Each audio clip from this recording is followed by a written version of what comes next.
And we're live. All That's right, it. we are live. Hello, world. Welcome, welcome, welcome. I'm Martha. We've got Susan in the house and the one and only Shawn at Intentional Carnivore. We're going to have a good time tonight. Welcome, everybody. We're going to give Welcome. some time for you guys to pop in, say hello in the chat, and tell us where you're watching us from. Absolutely. It's good to see you guys. Good to see everybody coming in and good to be with you, Martha, and you as well, Susan. I've been looking forward to tonight. Oh, so I have have I. too. Oh my gosh, Shawn, we're just so inspired by your story. Susan blew my mind when I met her. I met her, Shawn.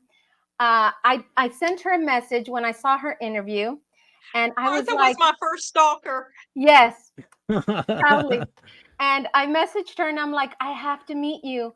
And she says, hey, well, I'm going to go walking. Do you want to join me? It was 5:30 in the morning. And I'm like, yes, I'm there.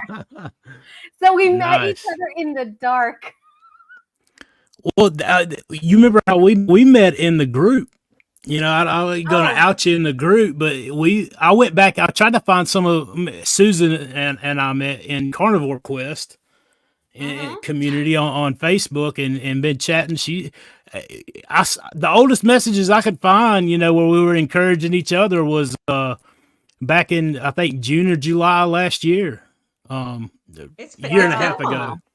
Yeah, But it's you been a guys, It's been while. a did you while. guys kind of start at the same time, roundabouts? I think we must have. I started April the 17th of 2022, but I found my way into the group around May, and we've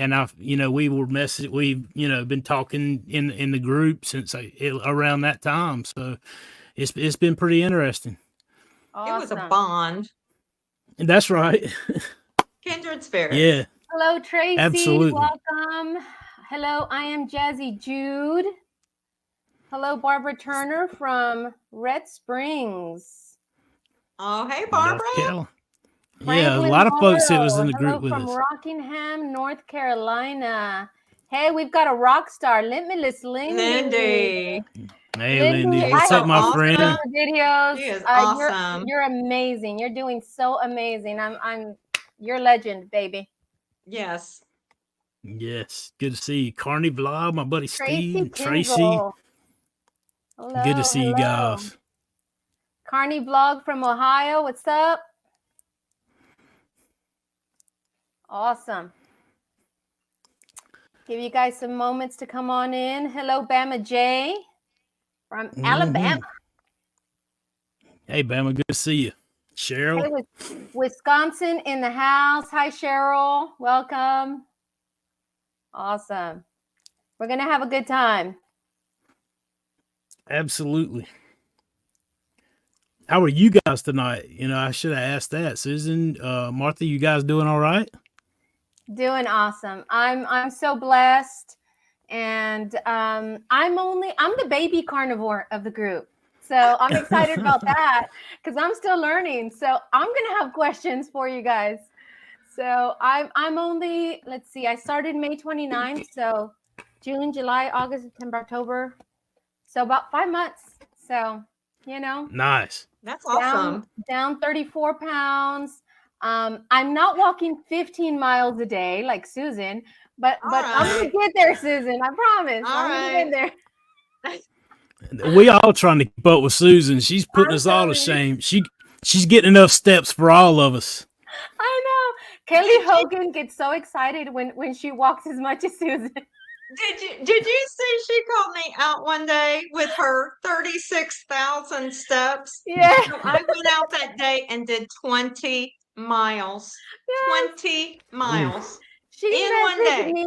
She messaged me to brag all that. She was bragging to me, and I'm like, okay, you little upstart. That was awesome. Let me go do 20. And even the guys, because I live in a college town, so I went to the park and did the track. Even the guys were like, why are you still walking? You've been here hours. And I'm like, well, there's this woman named Kelly Hogan who's just trying to take my crown. There's not a lot I do and do well, but I can walk. Marty She's decided Mack, to what's take up, my buddy? crown. So I'm Good to here. meet you, Marty. I'm just going to do mile after mile. That's and I right. got 20 That's of them right. in, and they were cheering me on every time around. Every time it was hysterical. I was going to That stop at lady right 18, and there. they're like, keep going. You guys say hi to my mom. That's Raquel Gale right there. Say hi, Mom. Hey, Hey, Mom. Mom. It's good to see you. She's not doing carnivore, but she's very supportive. Oh, hey. We'll take support. We'll take support. Absolutely. Yes, ma'am. Mike. PRAW Hey, Mike. Primal Mike. Ah, Primal Mike. Nice. Well, yeah, what's up, Mike? How you? Hope you're good tonight, my friend. Tanya from Michigan. What's up? Hi, Michigan. Good to see you. The carnivore questers have followed Shawn. That's right, man. It's awesome, man. The support. I mean, the community. It was critical, you know. I mean, there's a lot of stuff yeah. I mean, it's definitely a great group, and a lot of folks have seen a lot of big things and been supportive and grown and just gotten close, man. I mean, I'm extremely thankful for that group. You know, not just everybody. Everybody who knows me knows how I feel about Larry and Cassie, obviously, but there's other people. You know, you guys that I've traveled with. I feel like maybe we don't talk on the phone every night, obviously, but like when you get to know people in those groups, and when you see them post and you follow their journey for so long, you know, you feel like you know them. So you just it definitely helps you along and helps the journey a lot. Community you do get to know their heart. You know, from following them every day, their journey, you do get to know their heart. And Larry and Cassie do such a great job of managing that group well and keeping the snarkiness and some of the pettiness out. And Cassie will call it out and get rid of it. She has blocked people. She has gotten people out. She has a great deal of patience, but she does not suffer fools. Exactly. That's right. Awesome. That's right. Hello, Karen Harrington. Good to have you, my friend. Welcome everybody. That's awesome.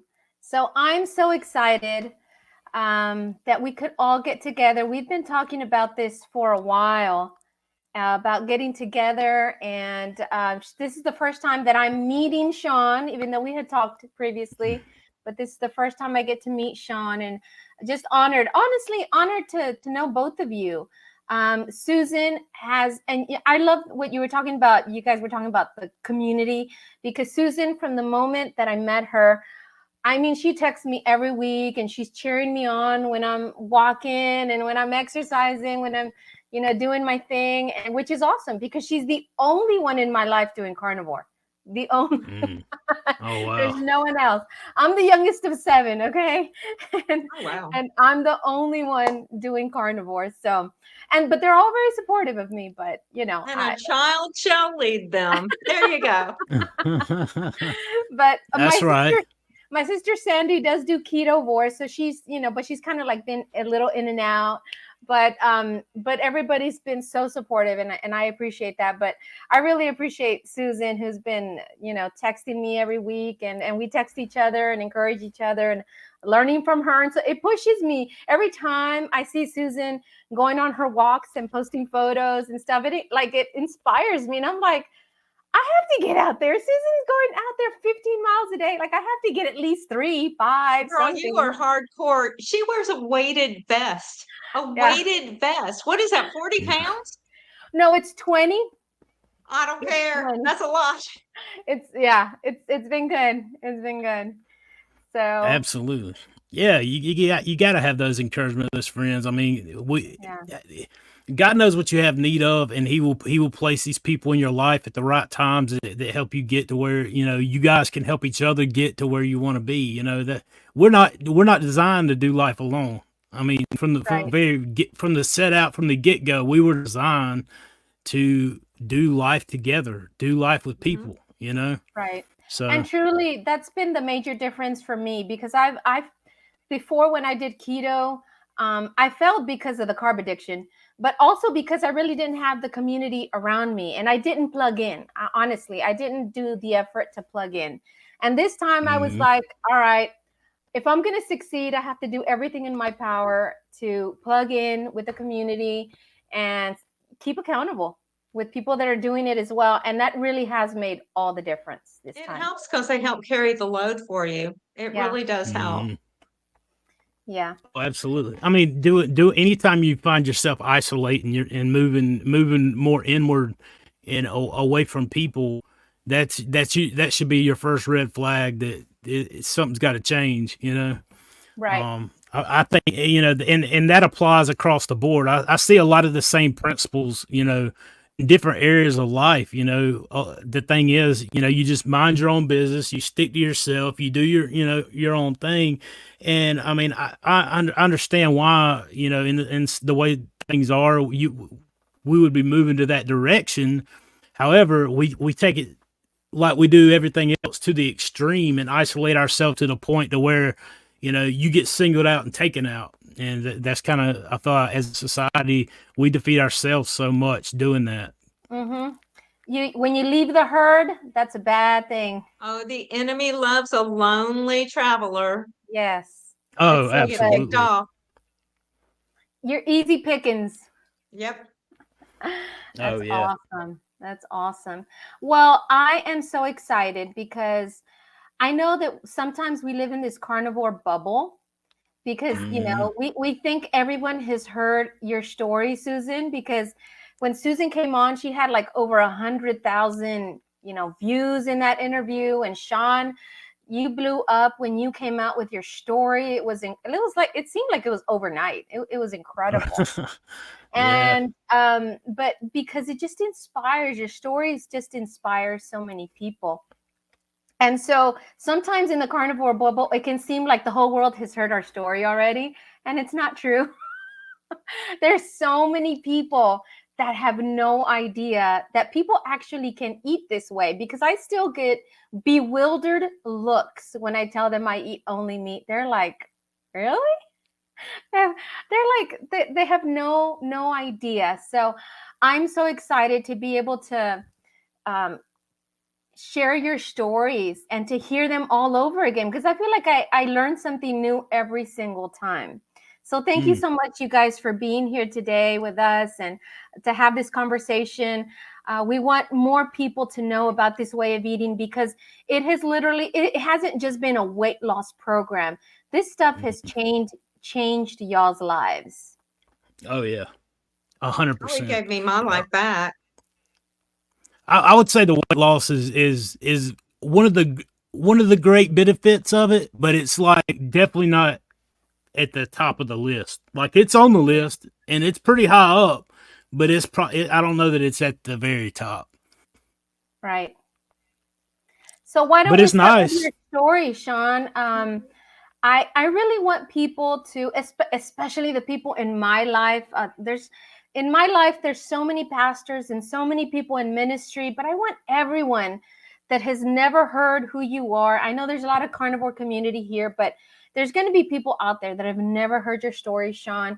I want them to have a little bit of context as to where you were at about a year and a half ago, or whenever it was that you began, to know what was your life like, what was your situation. I would really want them to know the context behind, so they can appreciate what the amazing transformation you went through. Oh, absolutely. I'll be glad to share it. And so, like most people can attest to, and all those who have heard the story, I spent a lot of years making a lot of bad decisions, whether that be for willful neglect or willful ignorance. Either way, I made a lot of bad decisions. I spent a long time trying to help other people, but and not really taking care of myself in more ways than one. It wasn't just you notice a lot of the issues after you get out of the situation and reflect back, if you're doing a good enough job reflecting.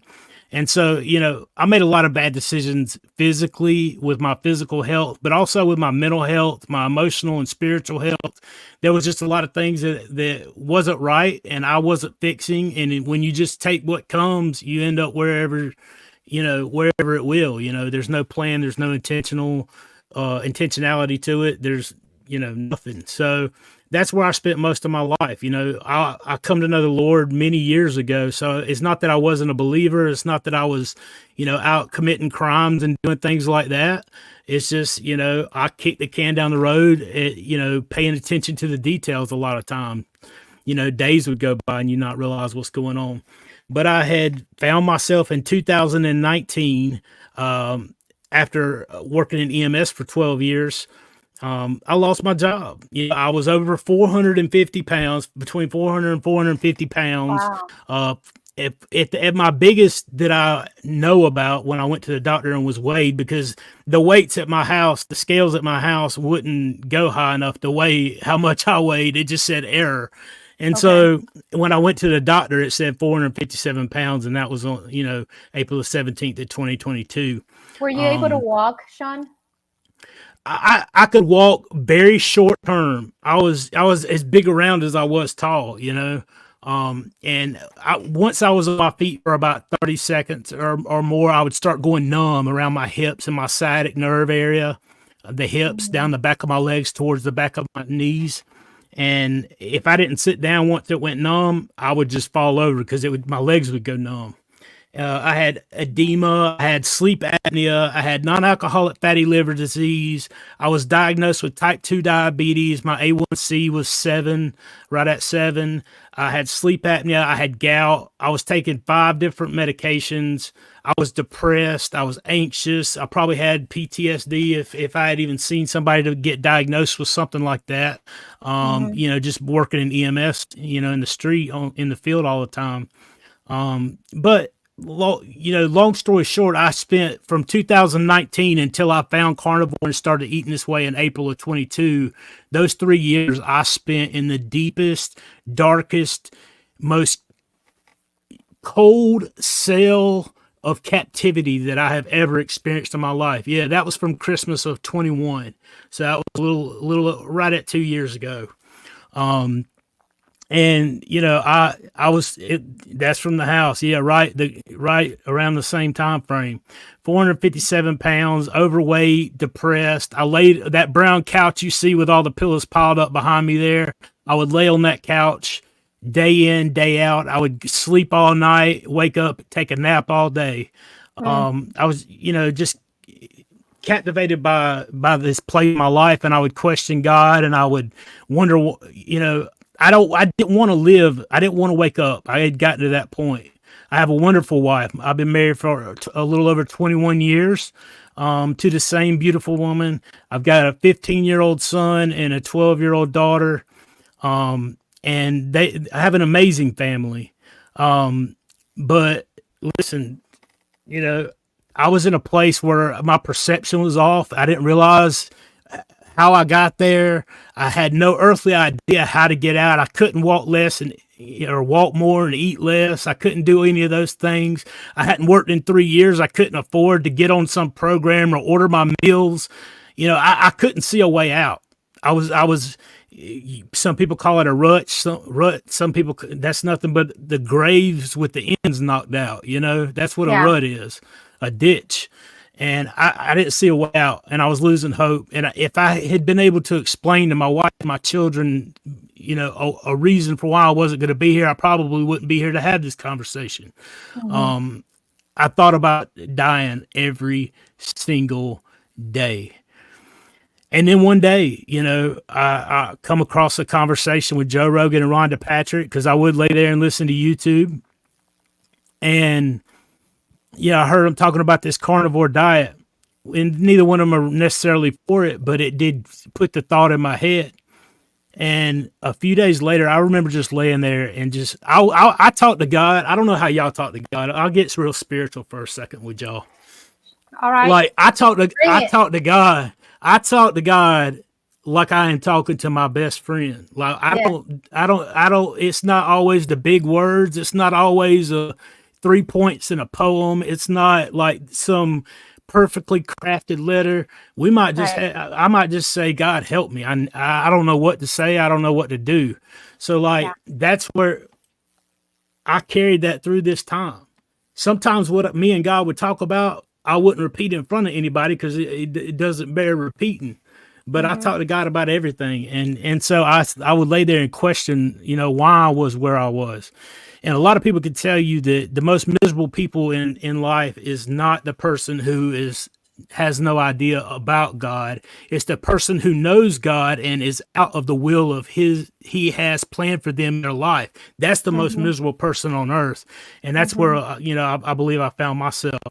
But I prayed, and I asked God, if you don't get me out of this situation, like I'm done. I can't continue going forward. And I stumbled across a Dr. Ken Berry video, and this is all within a couple of 2 or 3 days of each other. And Ken Berry didn't try to sell me a pill. He didn't try to get me in a program. He didn't try to, get these doctor's visits for, 2 or 3 times a week, for whatever. It was, hey, when you go to the store, get yourself some beef, butter, bacon, and eggs, try that for 30 to 90 days, and then come back and talk to me. Cut out the sugars, cut out the processed foods and the seed oils, and it'll drastically change your life. And I'm like, this guy's got to know better. He is a physician. This is insane what he is trying to convince these people of. This is some Crazy. This is some insane stuff. Certainly nobody's buying this stuff. But, the more I listen to him, I'm like, I've never heard anything like this before. But I will say this, Dr. Ken Berry, if it works so good, I want to be 190 pounds. Let's see about that. You said that to yourself. I was talking directly to Dr. Ken Berry. I said, I want to be 190 pounds, sir. And, and I was 457 pounds at the time, and I'm like, let's see it happen. Well, last time I weighed, I was about 188 pounds. So wow. I lost over 270 pounds since April the 17th of 2022. And I'm so thankful for that. But it's not just that, I got rid of 270 pounds, but I also no longer suffer from depression. I no longer have gout. Suffer from gout. I don't take the allopurinol or the colchicine. I'm off my HCTZ, I'm off my lisinopril, and I'm off my amlodipine for my hypertension, and my blood pressure is fine. I sleep apnea. I don't have to sleep. Sometimes I, out of habit, put that little machine on my face when I go to bed, but I don't stop breathing at night. The machine lets me know that by the score that it gives me. So many things, but the mental clarity and the things that it's provided for me that I had no idea, the mental health, the energy, the way that I feel, the being able to be a husband again, be a dad again, to be a son again, to fulfill all these roles, to be an employee again, to be able to, be an example for people, those are things that I never had an idea that Carnivore could work on. And we can get, I don't want to take all the time, y'all, Susan's up there. She's got something to say too, but like honestly, I feel like at some point I had to get honest with myself, quit making excuses, and start taking responsibility, quit blaming the condition of my life on everybody else. Yes, other people did wrong. Yes, other people made bad choices, but I did too. And I was wrong. And I have to admit that and come to understanding with that. God will give me the strength, but I also have to take steps. And Shawn, you have to step out on what he did. I have Yes, a question ma'am. for you. When did you start to notice changes in your mental wellness? When that started to get a little better and a little better, was it until you lost 200 pounds, or when was it roundabout that you noticed? Because the first time I heard that it helped get rid of your depression, that just blew my mind that nutrition could do that.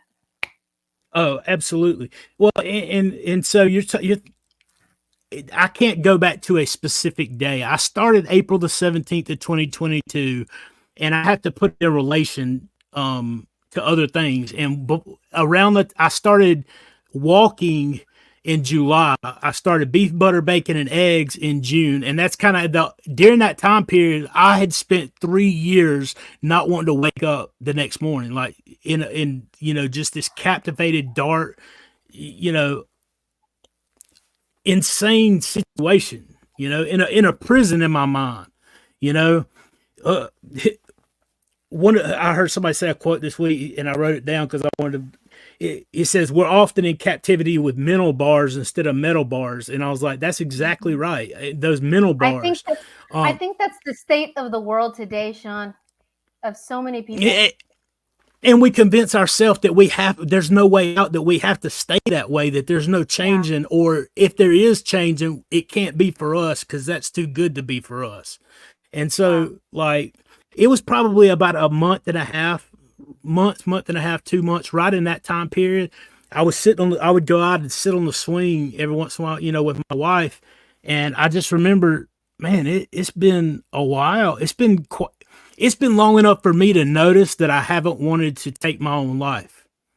That's how long, that's what it was. I noticed that had been a couple of days or so, or a week or whatnot, however long. It makes me want to cry, Shawn. Yes, and that's the condition that I was living in. And so when I say that it does wonders, now I can't give all to Carnivore because, like, Carnivore gives my body the nutrition to work.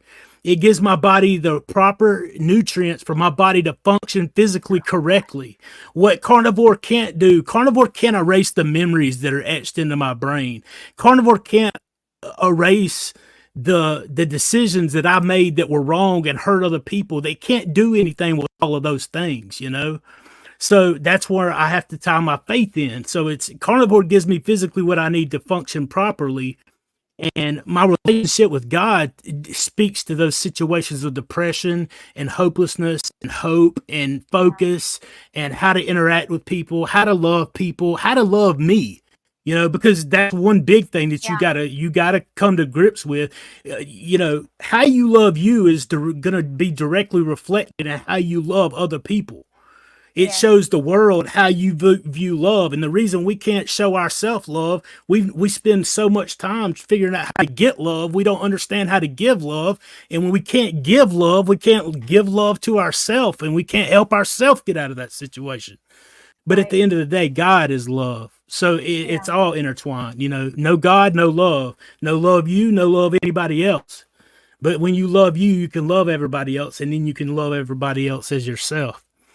And that's what we're commanded to do. That's amazing. That's amazing. Whew, we could go on just the depression for hours. And I just feel so passionate about that because it's just so pervasive today. I can't watch the news. I haven't watched the news for years because it's so depressing. All the people that are committing suicide, all of the people that are jumping off bridges, even just locally, even just local news. I can't watch the news because it's so depressing. And more children than ever being diagnosed with clinical depression. Middle school age children are on antidepressants more than ever before. I have a friend that's a pharmacist. He said that's the most prescribed drug that he feels is for antidepressants. Oh, absolutely. We used to run those calls all the time. I can't understand for the life of me what would possess an 8-year-old to take their own life. All I know is that whenever I got into that position where I had those feelings, I was an adult. I had issues, but like my perception of reality was not in a place that it should have been, obviously. So I understand when you get in that condition, how it happens. I just don't understand how a child can get there, and I guess it's just, the relationship, like I said, the relationship and the nutrition together, if it's not there, if they don't have that relationship, if they don't have that example in front of them, they, like everybody else, just get caught up in the mundane, everyday, ordinary, It's something that I've been studying, because I spent so long not paying attention to the details and getting caught up in the ordinary, day-to-day, mundane, whatever, day in, day out, whatever stuff, because that's where the real work happens, right? And we miss so much, this week I went back in and studied Exodus 3, where Moses comes across the burning bush, right? And Mhm. somebody else made a comment about that, and this thought, I just been pondering it over and over and over all week. Like, how long was God in that burning bush in that one place before Moses noticed him? Mhm. Because it was a normal everyday place. He had been there 1,000 times before. But when I go back and look at it, it's just an ordinary everyday situation. Just like April the 17th, 2022 was the day that Right. changed my life, because I grabbed Carnivore and changed my nutrition, which changed my health, which changed my potential. You know, that everyday situations is where the extraordinary happened. Just like Moses came across, he was in the ordinary, but came across the holy, and stepped into something that was so much bigger, that calling on his life. You know, that's exactly what happened to me on, and not that I came across a burning bush, but I still can't had it. It was your burning An bush. interact. It was my burning bush. Mhm. Yeah, absolutely, because my life has not been the same since. Wow. That's amazing. It's just, it blows my mind. And I grew up in the church. My parents are pastors and missionaries and all of that. Mm, But I because I grew up in ministry and I'm still in ministry. I lead worship at my church. My sister's pastors. My mom is a missionary. All that stuff. Because I grew up in ministry, people, the people of the church share with you what they're going through and their depression and their marital problems and all of that.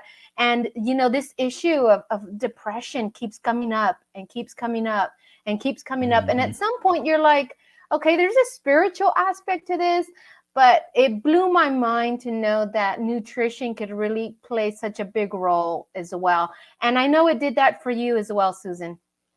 It definitely did. And also nutrition, if you're being nutritionally fed by the proper human diet, you quiet those other voices and it exposes the lie. It exposes the power and the prison that you've Mhm. been influenced by. And so you get to see the truth. You start to see the truth. And Mm-hmm. so you get Mhm. to start acting on the truth that's being revealed. And somebody asked me one time, what is the power of carnivore? And I'm like, the power of carnivore is to change every single aspect of your life to the point where you now see hidden agendas. You see the lies that you've believed, things, hidden agendas of people, even that are exposed that you never saw. You see things clearly because you can think clearly. It Mm-hmm. clears the fog Mhm. out of your mind. And Mm-hmm. since it heals your mind, it's going to heal your behavior. But Mm-hmm. we all know Oh, the healer is absolutely. Jesus Christ. We know that he is the power behind anything he leads you to. In my Mm-hmm. case, Sean's case, it was carnivore. And we both had Mhm. mental healings because we were both in a prison Mm-hmm. that we Oh, just didn't know how to absolutely. get free of. Yeah. It's just it's a miracle. It really is a miracle. Like, I asked God that day. I remember Yeah. the prayer. I remember rolling off of the couch onto my face, onto my knees, and in my face, onto the couch, and being in tears, and asking God to do a work in me that I can't do in and of myself, that only He can get the credit for.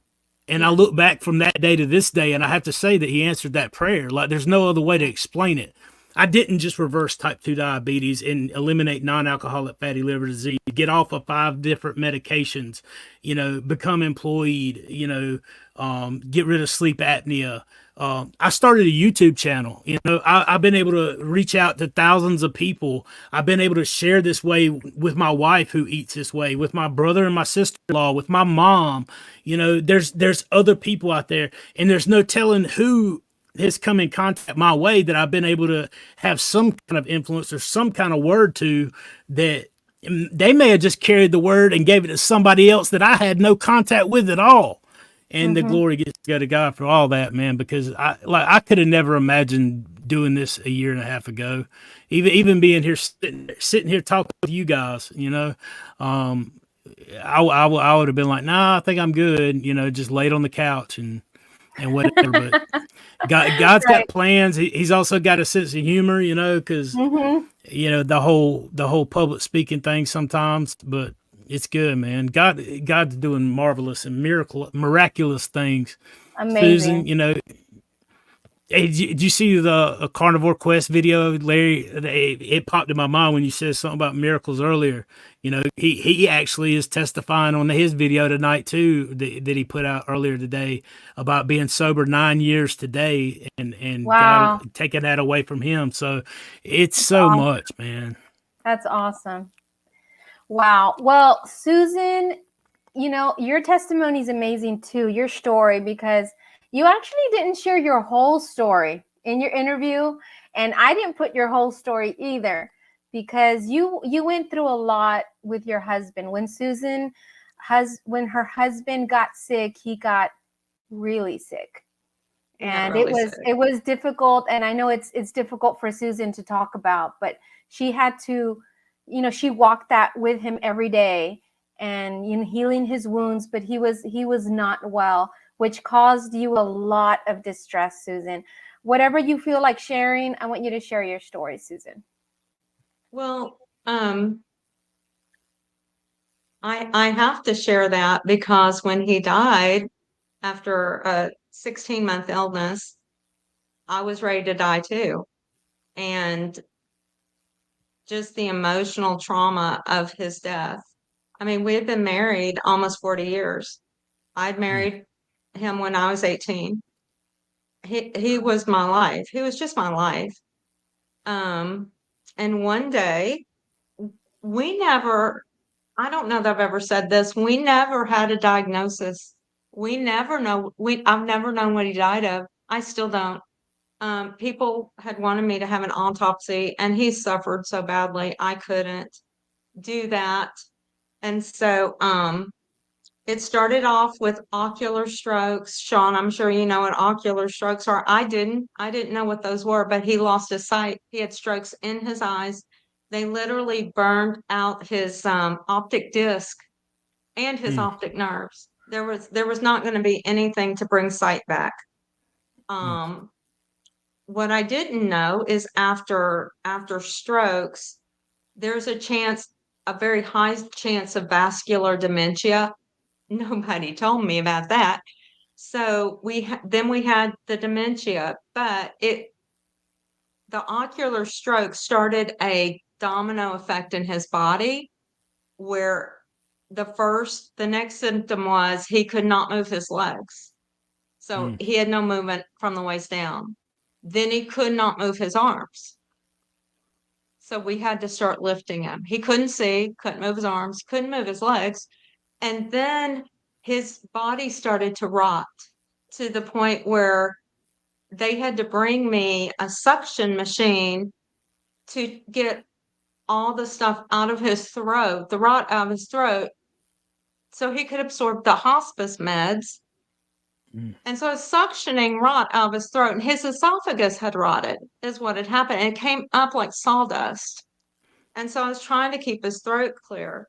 At the same time, you could not touch him with any kind of force because your fingers would go through his skin. Think of a very, very, very rotted peach. My fingers would go through his skin.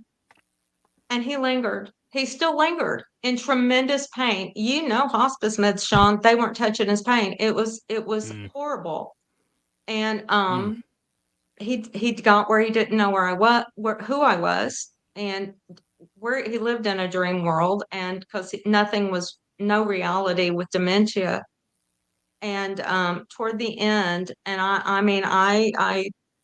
I felt my grasp the last week of his life of my sanity slipping, because he had rotted from within, he had rotted from without, and our job, we were trying to keep the flies off of him. They were laying eggs under his eyelids.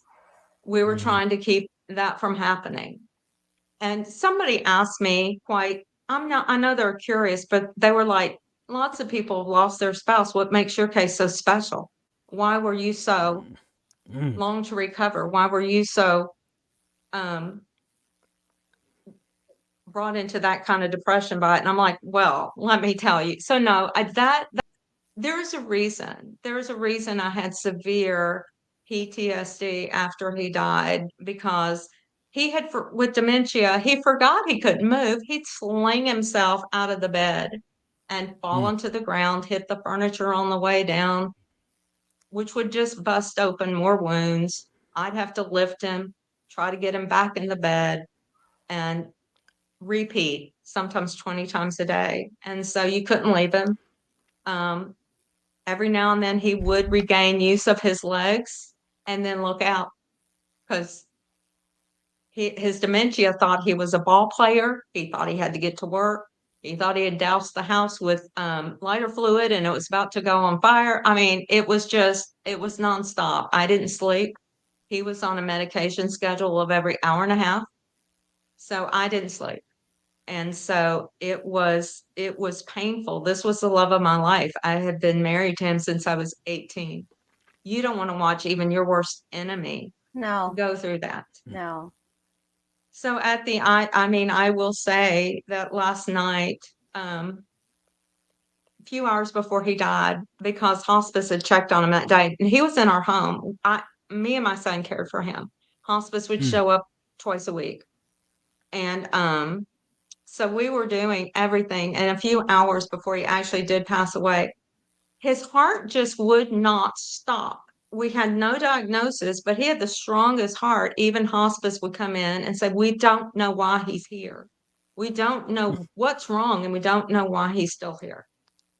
But that night, I really was about to lose my sanity. So I was halfway to despair, as it was.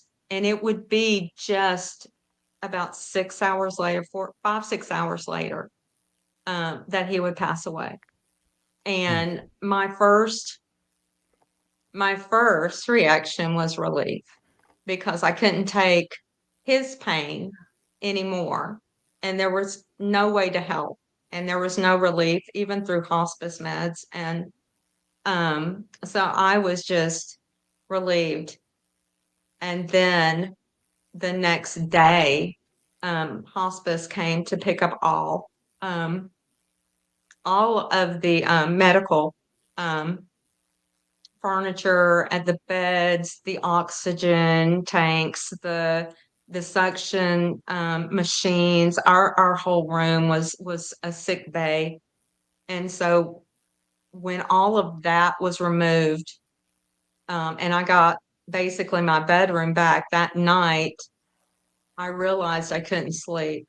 I was still on that hour and a half med schedule. I was still listening for the hum of the oxygen machine, and his hospice bed, of course, ran on a motor. So there was that hum, and I realized how silent it was, and it all came crashing down.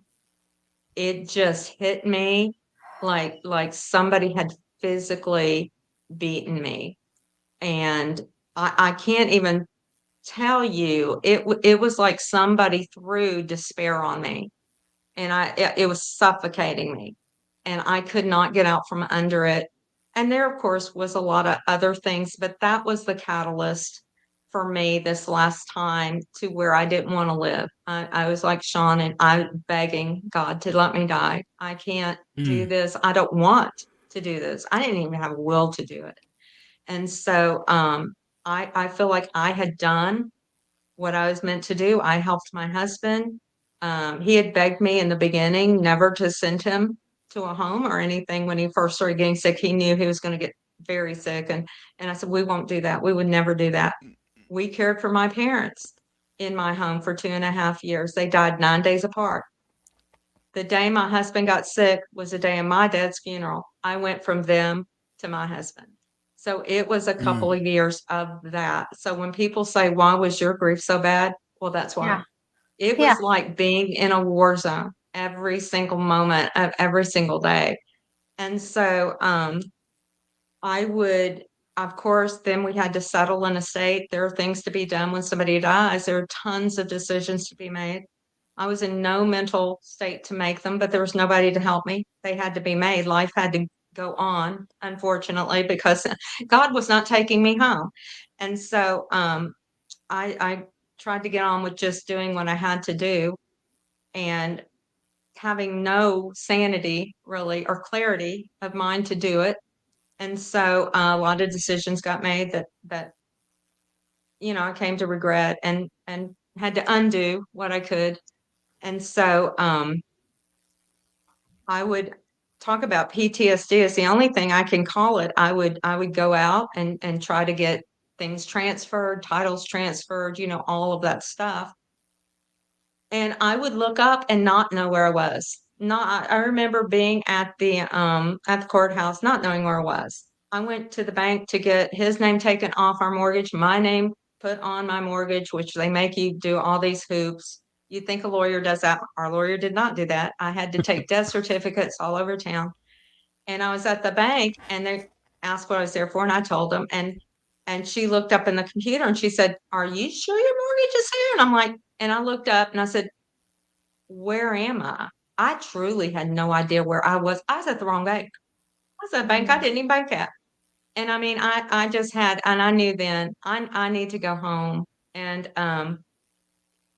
I realized I was shutting down on even a basic level. I was shutting down. I was trying to be functional, but parts of my brain had already just shut off. And in that time, I thought, well, maybe I should move. I can't live in the house my husband died in, that we've lived in for so long. Well, that was a mistake because then I felt like I abandoned him and moved. And so it would be a year later in my new home after I'd moved. I'd done all these things to try to get well, to try to recover, to try to go on with life. And all I did was get worse and worse and worse. Grief was not, people would ask me, "You're not," somebody once even said, I had said something about my husband. I'd said something about the grief I was still experiencing. They said, "You're not over that yet." I'll never forget that. I will never forget that. And it just crushed me. And then somebody else, 3 weeks, people can be really insensitive about things like that. And somebody asked me 3 weeks later, I wanted to share something with her. I said, "I want to tell you about something that happened." It was 3 weeks after my husband had died. And she goes, "Oh, are you dating again already?" God had to restrain my fist because I'm telling you, a rage came over me. And I was just, and she knew it. She just knew it. She said, I'm sorry, I don't know what possessed me to say it." And I said, "Well, I certainly don't know what possessed you to say it, but you will never say something like that to me again, or anybody who's just buried their husband." So I had the emotional meltdown, I had the emotional shutdown, and then I had rage on top of it. That is the trifecta you don't want. And so by the time I was shutting down, it was the only answer to me. I need to die. I didn't see any other way. And so I'm like, the answer is I have to die. How do I do that? As a Christian, how do you do that? How do you do that? That's But the also, question, isn't it? how do you do that? So I just kind of stayed in that pit.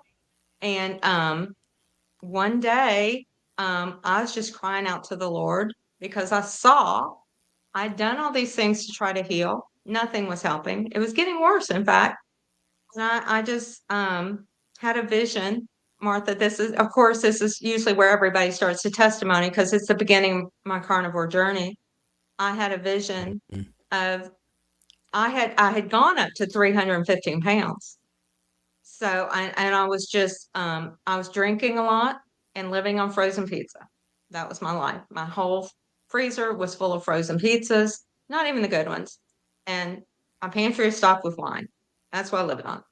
And so I had a vision of my son, and it was devastating for him watching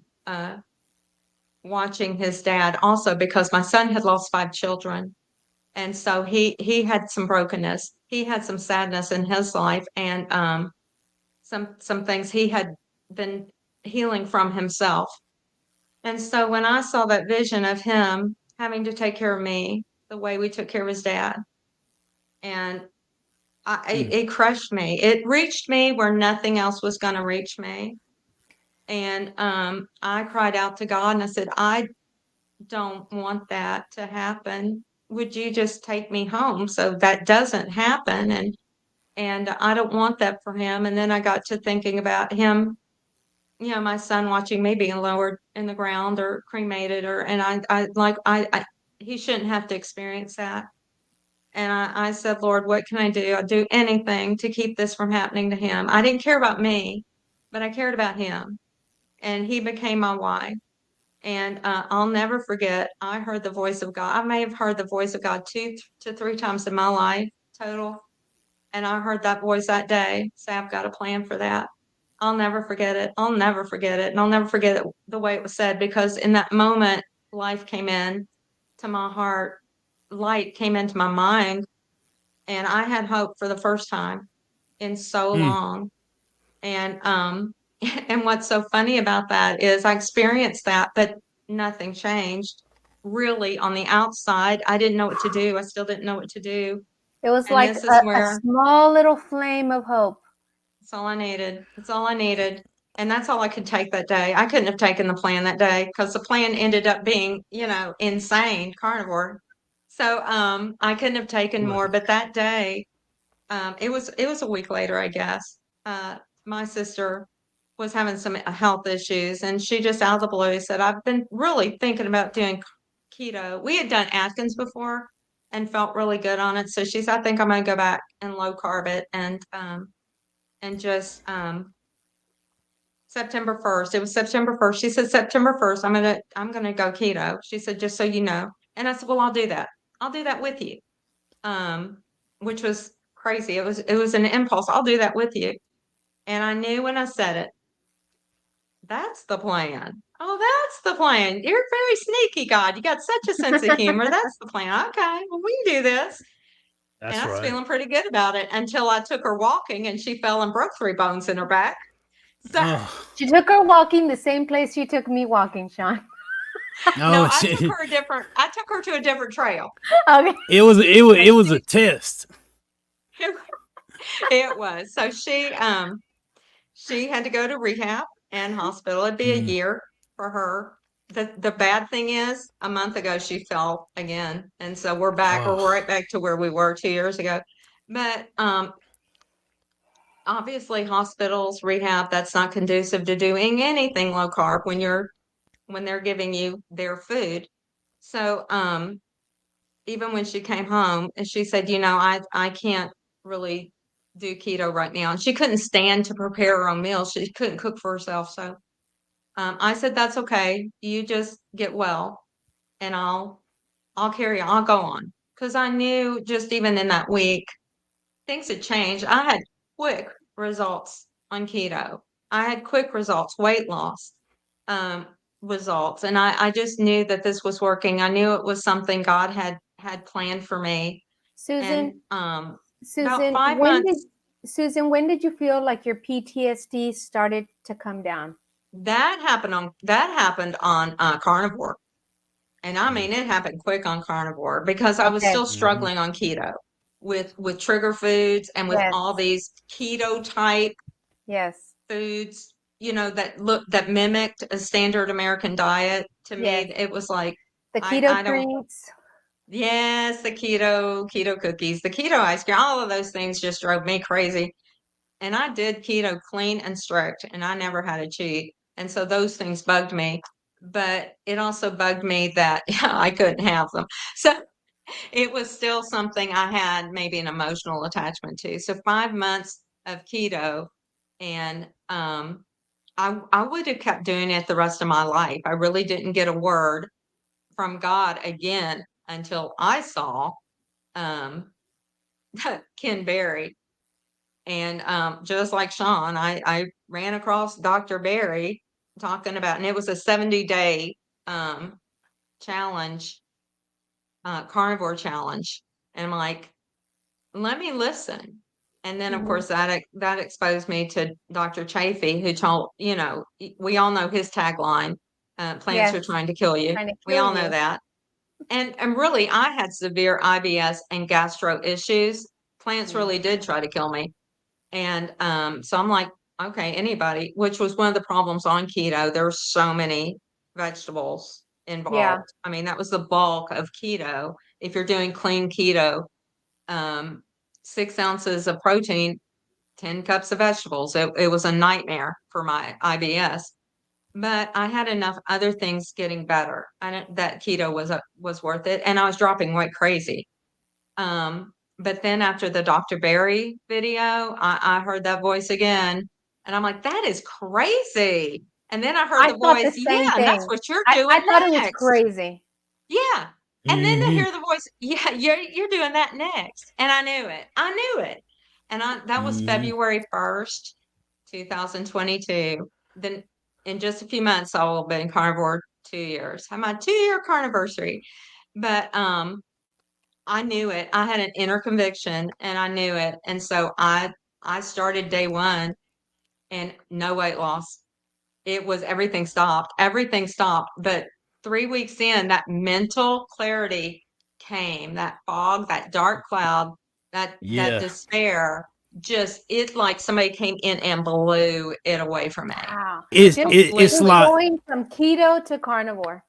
Mm-hmm. it's like light shined into the darkness, and the darkness Yes, comprehended it not. I was like, my exactly. goodness, Like It's the it is cockroaches amazing exactly when. just like that. scattered, right? They just It is exactly like Mhm. that. And I've been under darkness for so, so long Oh that yeah. that was the true miracle to me. And so, no weight loss. But by then I had lost on keto, I'd lost 60 pounds. So I was okay with that. Um, just the mental stability, the emotional stability, being able to trust my thought processes. Um, it meant everything. It was such a and miracle. you didn't go And carnivore because you wanted to get rid of the PTSD. You went carnivore because you wanted to continue your weight loss and health, and that must have surprised you then. it really did surprise me because I had heard that carnivore, you don't do carnivore to lose weight. You Hmm. do carnivore to heal. Right. And Mhm. I had a lot of things to heal. I had neuropathy pain, I had kidney stones, IBS, allergies, rosacea, painful joints, bone on bone knee pain, sciatica, headaches, teeth sensitivity, Look at exposed you. dental Dog, exposed dental time nerve. out. Time out. Look at you. You look like a hottie. Wow. Well, thank you. 315 pounds, y'all. No more 100 PTSD. 162 now. Sheesh. Nice. And I 100. was there when she was doing a photo shoot. Oh yes, we can talk about that too. But I had so many healings, so many Wow. just healings that I just sit down and list them all one day because I'd actually forgotten. Yeah. But it would be 3 months total on carnivore before I saw significant weight loss. The first 3 months total was maybe 5 pounds. But Mm. after that 90 days, I'm telling you, everything kicked into high gear. And I mean, everybody talks about how the last 10 pounds are the hardest to lose. They fell off of me in 3 weeks, almost a pound a day. And I Wow. wasn't trying. Mhm. I'm 113 pounds. I'm actually underweight, but they fell off. They did. I'm not going to try to add them back. They fell Yeah. off. So I'm all for that. But, the healing mentally, the healing emotionally, the healing physically. Who doesn't want that? Who doesn't want that? Right. And it opens up. It's so funny since we are spirit, soul, and body beings. You can't separate your faith walk from that. You can't separate Mm-mm. God from that. You can't concentrate just on the physical. So your spirit gets healed along with the rest of you. And it's kind of amazing how God shows you things and walks you through things when your spirit is being healed as well. And we all have some of those spiritual wounds that we carry as well that God has to reach. But when you're feeding yourself properly, and carnivore is a proper human diet. We call it that for a reason. It's the way that our bodies respond. It's the thing our minds respond to. And anytime you're Mhm. out of bondage and you're living in freedom, how much easier it is for you to hear the Spirit of God set you free in every area. So Oh just yeah. the freedom alone, it's incredible Susan, you to not be in just, bondage. who knew that you were just 20 carbs away from complete PTSD freedom? Mm-hmm. 20 Well, carbs away. Who knew? That's crazy. so God you knew. learn some you learn some lessons throughout your journey, man, and the best thing to do is remember those lessons. Yeah. That's what I mean. There's so much that you covered as far as like the hurt and going through those things. You don't even have time to start healing until after your husband passed, because like Yeah. what are you going to do? Take time out from caring for him to go process Yeah. this yourself?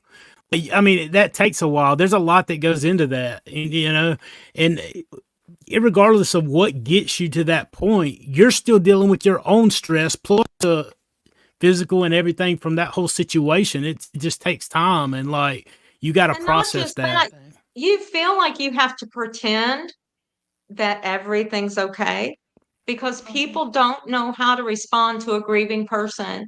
They don't know how Mm-hmm. to respond to somebody in that kind of pain, and it makes them uncomfortable. So I Right. had to make it okay for everybody else. So you had the added pressure of now I've got the burden of caring about how you're going to react to my grief. And so I carried that.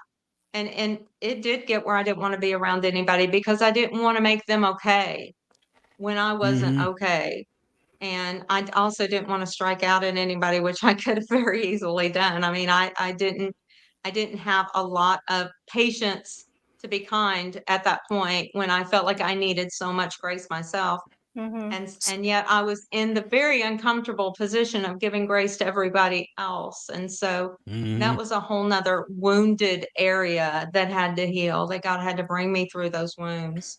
Right. And So because no, I was gonna say when somebody says that God won't put more on you than you can bear, like what is that first thing you think of when you get there? Like, because I've been asked that a number of times. I can tell you how I I think respond.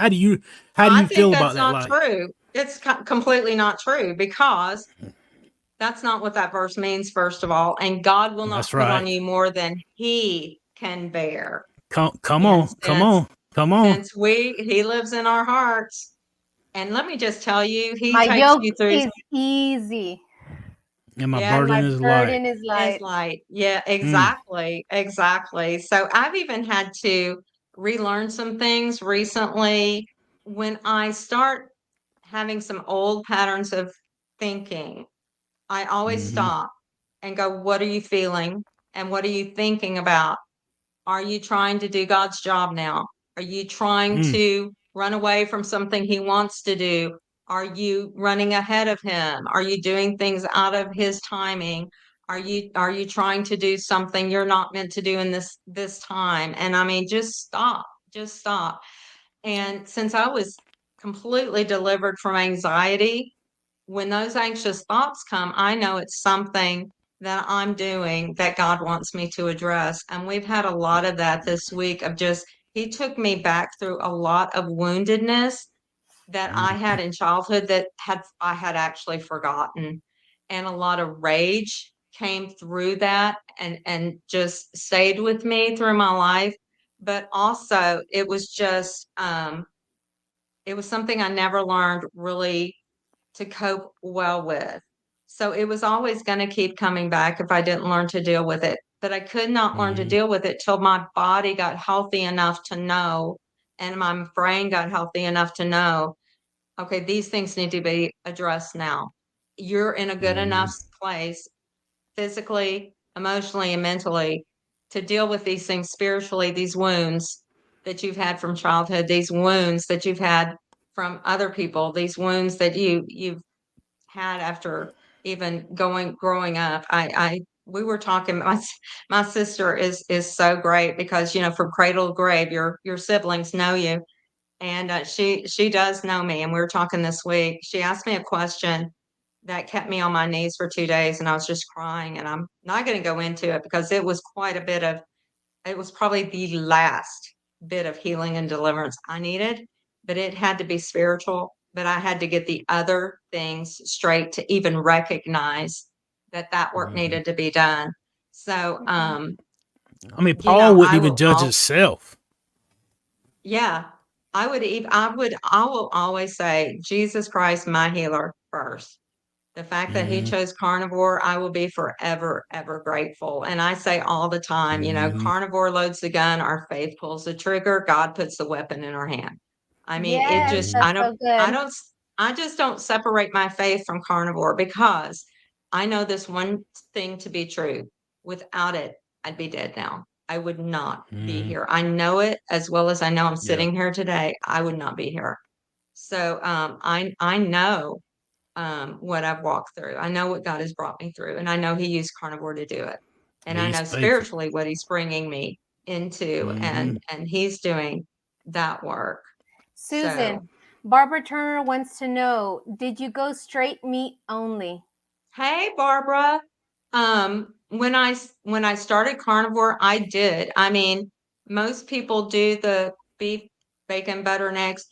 I could not do eggs in the beginning, and I could not do bacon. I tried them, but they were inflammatory to me. Chicken was inflammatory to me.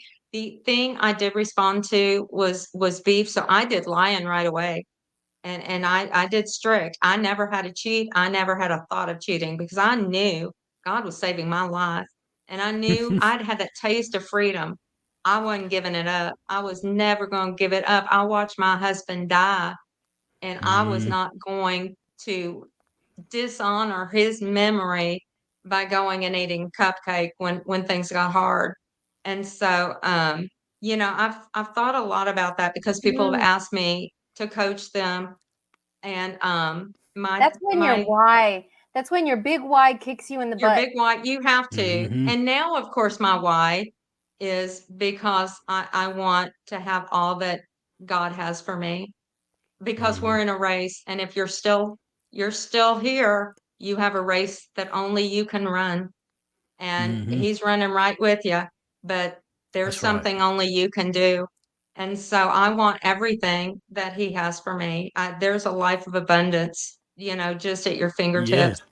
You got to be healthy to grab it, and you got to be strong to have it, and you want that as your testimony, and you want that as your witness to others. So my why is now, it's now, God is my why, and the life he's given me. I totally have so much respect and honor that he reached down into my darkness at Come a on. time where I couldn't have helped myself, and he pulled me out, and I know it every single day. So I will do this forever. I told you, Martha, I went keto, I guess a year ago, just for 3 days, just to see. Oh my gosh, I thought I was gonna die. Every all my pains came back, my legs Mm-hmm. swelled up, and it was salad. That's what we were talking about. It's so funny, it was salad. And it I don't even think it took They're 3 days. trying to I kill think you. I know plants are trying to kill me. I Dr. Chapey and I get that. I agree. And so, No, some people do man, fine. Some people do fine with a few veggies, they but it, do. it doesn't And work if for they do, everyone. that's fine.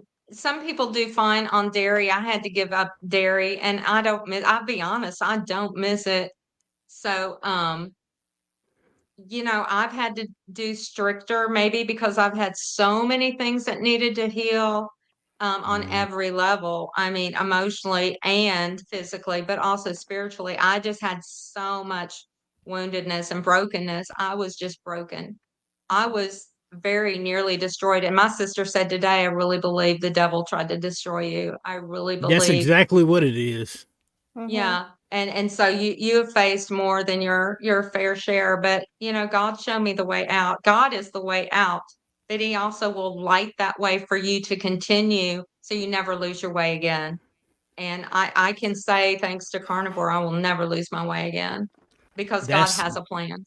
He has a plan. that's huge. That staying focused. I mean, that reminded me, like I said, I've been studying that Moses and that burning bush experience, man. But like even from there through, like Numbers 9. In Numbers 9, and we go into that section where a lot of people just don't normally go to for Him fun. over But like, numbers. Yeah, like Numbers 9 is talking about the temple and the priest that would watch for the cloud to move so that they could move the Yes. tabernacle. They had to stay Uh-huh. focused on what was going on because God might move and you might miss it if you're not paying attention, right? Right. And so and they had learned that lesson by being guided by the cloud by day and the fire by night. But if you rewind all the way back to the beginning of the story of the Israelites, whenever they're being delivered there in Exodus, God told them to move before he ever separated the water, right? Like you Yes. got to step out and do some things when you don't see the way, when you don't know Yes. what the next step gonna be. You just know you can't stay where you're at. You'll Mm-hmm. know when it's time to move, and like the thing is, I hear it in Susan's story, I hear it in my story, I hear it in so many people's story. Like everybody wants to move, but most people just don't know where to go. And that's where the focus comes in. That's where I'm always reminded to stay focused. When I start losing my way, and whenever I start getting off, and I start getting distracted by the insignificant little things that could consume you, I know that it's time for me to get back focused. I'm with you on that, Susan, 100%. I have a Think question about for what you you're guys. thinking about. Have a question for you guys. Were there, because I'm in month 5. So were there ever moments where you wanted to stop, halfway through? Was there ever moments where you're like, I'm getting a little tired of this? For me, I never did. I never did get tired of it. It's so funny that the foods that were healing me, I actually got an insatiable desire for. I just wanted more and more of what I was healing me. I just knew I had a conviction about it. I never got tired of it, and I never wanted to stop, and I still don't want to stop. You know what I've eaten the last 2 days, so no, I don't want to stop. Yeah. Yeah, I'm I'm the doing same. good so far. So, Shawn? Yeah, you are doing great. And I mean that was the same way it was for me as far as I didn't know that I could eat this way and continue eating this way, but the more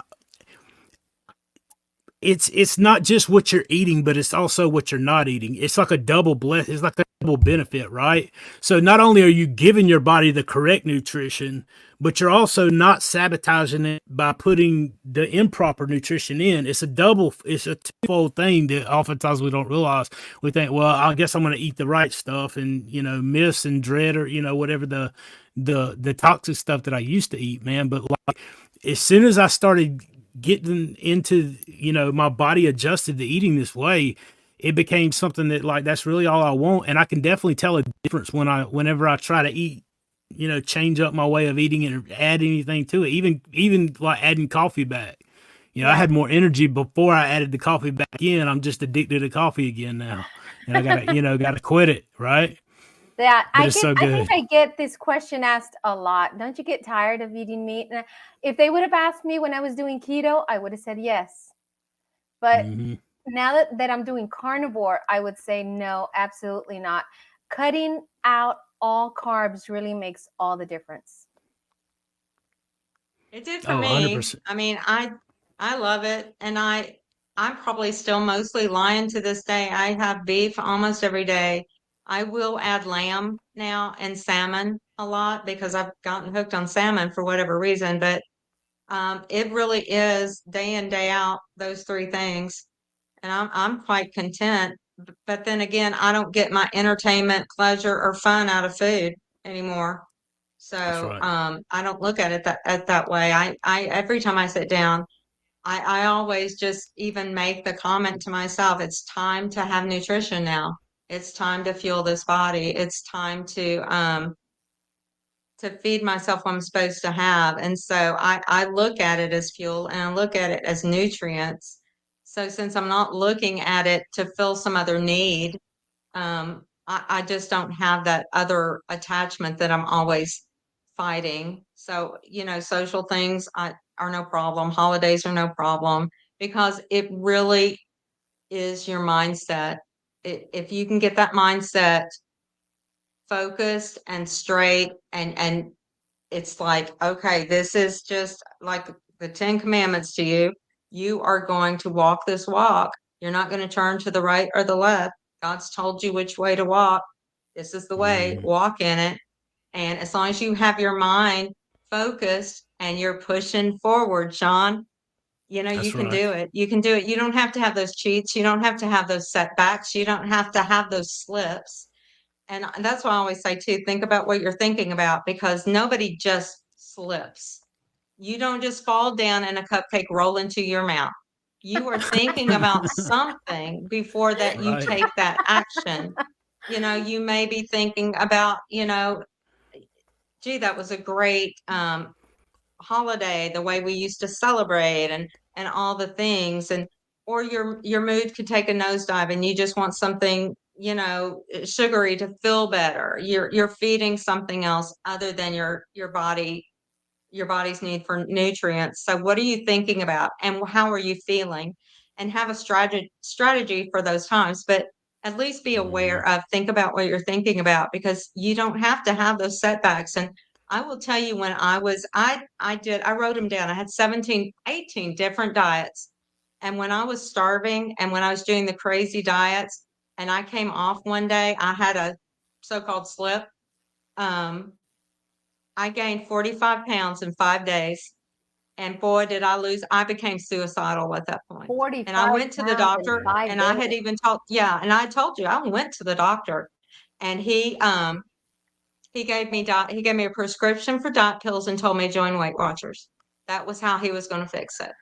So, you know, I've been so thankful because God laid out a plan for every single day. And one of the things too is think about what you're thinking about, because where the mind goes, the man follows. I mean, as a man thinketh in his heart, so is he. You start with the thoughts, and it will take you to success. It will take you down a road you don't want to travel. You can think yourself into health and wellness.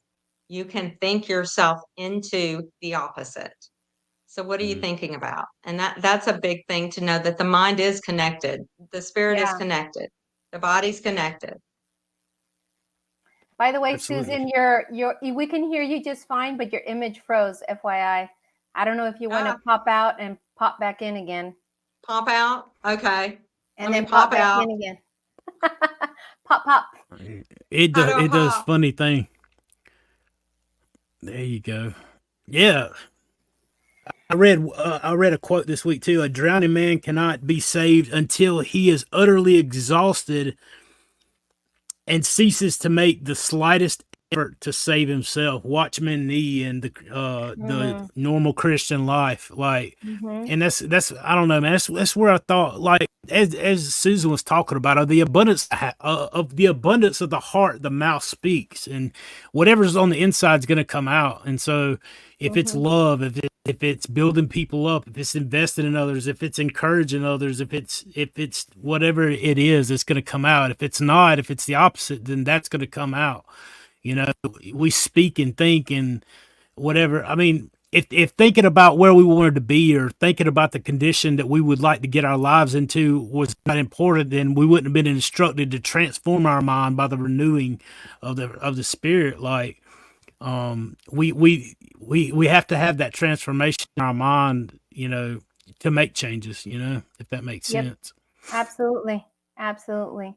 The mind, it really, I think that's why I liked picking the title Choose Life for my very first video. I've only been doing this, I think this is my 9th video. Like, I just started. I'm a baby carnivore in all kinds of ways. I'm a baby YouTuber too. But because it really is a choice. There is a point where you have to make a decision. Oh, Susan's, let me add Susan back. Welcome back, You Susan. back. I'm back. What I miss? What I miss? not much. Well, Yeah, it's a choice, you know. It's a choice. You have to, and that's why I loved. That's the scripture that I shared in the very first video. Was at my brother's gravesite,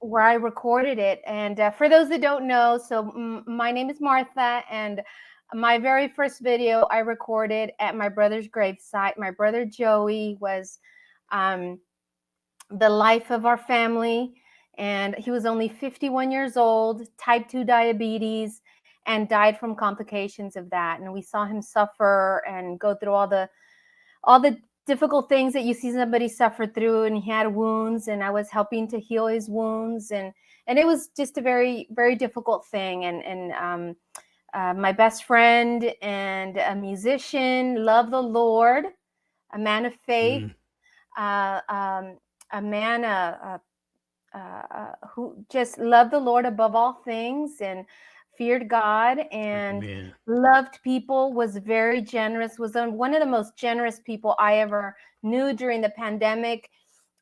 He would go to different people's houses and drop off huge bags of rice and huge bags of beans, and making sure the pastoral team had food in their house because no one was going out to the store, and he had access to all this food, and just a generous guy. But he got nutrition wrong. He was addicted to carbs and sugars, just like we all were at one point or another, that got us to the place that we were at. And by the time he found out about carnivore, it was a little too late for him because he was pretty advanced. And I just remember when you guys were talking about the depression, he couldn't see it in himself, but we could see that he was in deep depression. And we would, this is the first time I share it outside of my family, really, but we would go to his house, my sister and I, and our family. We would try to do these family interventions to try to help him please go to the doctor, because he hated going to the doctor. And you know how stubborn we are about going to the doctor, and just waited too late to get help. And you know, going to see him and trying to talk him into getting help, you know, trying to talk him into, you know, you have to live, Joey. You have to try to live. You can't just lay down and die. You can't just, you know, not. But when people are in such deep depression, it's so difficult to get out of that. No matter how many people love you, no matter how many people want to help you get out of there and encourage you. And even if you're a person of faith, it's a struggle. It's a deep, deep struggle. And that's actually, I'm doing carnivore for me, but I'm really doing YouTube because there's a lot of Joeys out there. Yes. Yeah. There's a lot of Joeys out there, and these are real people that have real families, that have real children. Like my brother left 3 children and a beautiful wife, and you know, beautiful community that loved him. There were so many people at his memorial service, and so many ministers at his memorial service, and it was a beautiful service. But how sad to have to say goodbye to someone at 51 years old because they didn't even know about this way of eating in time. They didn't know that you can get out of depression, that they could have been just 20 carbs away from PTSD, Susan. Right. And this is what motivates me, because there's so many Joeys out there, and we didn't have the opportunity to save him. But maybe the people that are watching can save themselves. Absolutely. I don't think there's anybody out there who, given the choice, would say, I'm not busy today. I think I'm gonna be depressed today. You know, no, none of us can see that coming on to the extent. By the time we understand and realize that you're depressed at that level, like it's overwhelming. It's overcoming you. You don't realize it. Yeah. It's like a slow drift into it. Right. And then all of a sudden you wake up one day and it's like the crushing weight on top of you that you can't move, that you never saw. It's like a boulder. Where did this come from? Like, it's not like, you know, it overtakes you and then there's no way out, you know? And I guarantee you, like, if you could ask your brother right now, he would absolutely try anything that he could to extend the time that he has with his family. There's so many people out there that are in the shape that, you know, headed down the road that your brother was headed down the road that myself or Susan was on, to metabolic, you know, disease and just wrecking their body. And like, that's what I like realize, and that's the only reason I do YouTube, honestly, is because I believe blessed people will bless others, and help people help others, and save people help save others. Like, don't keep it to yourself. Tell somebody about it.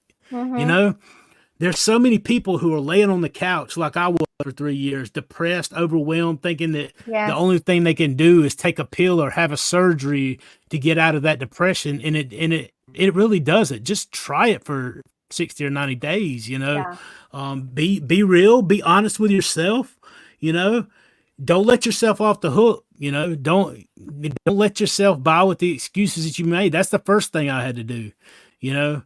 Hey, listen, quit making excuses for yourself. It's not somebody else's fault that you ended up here.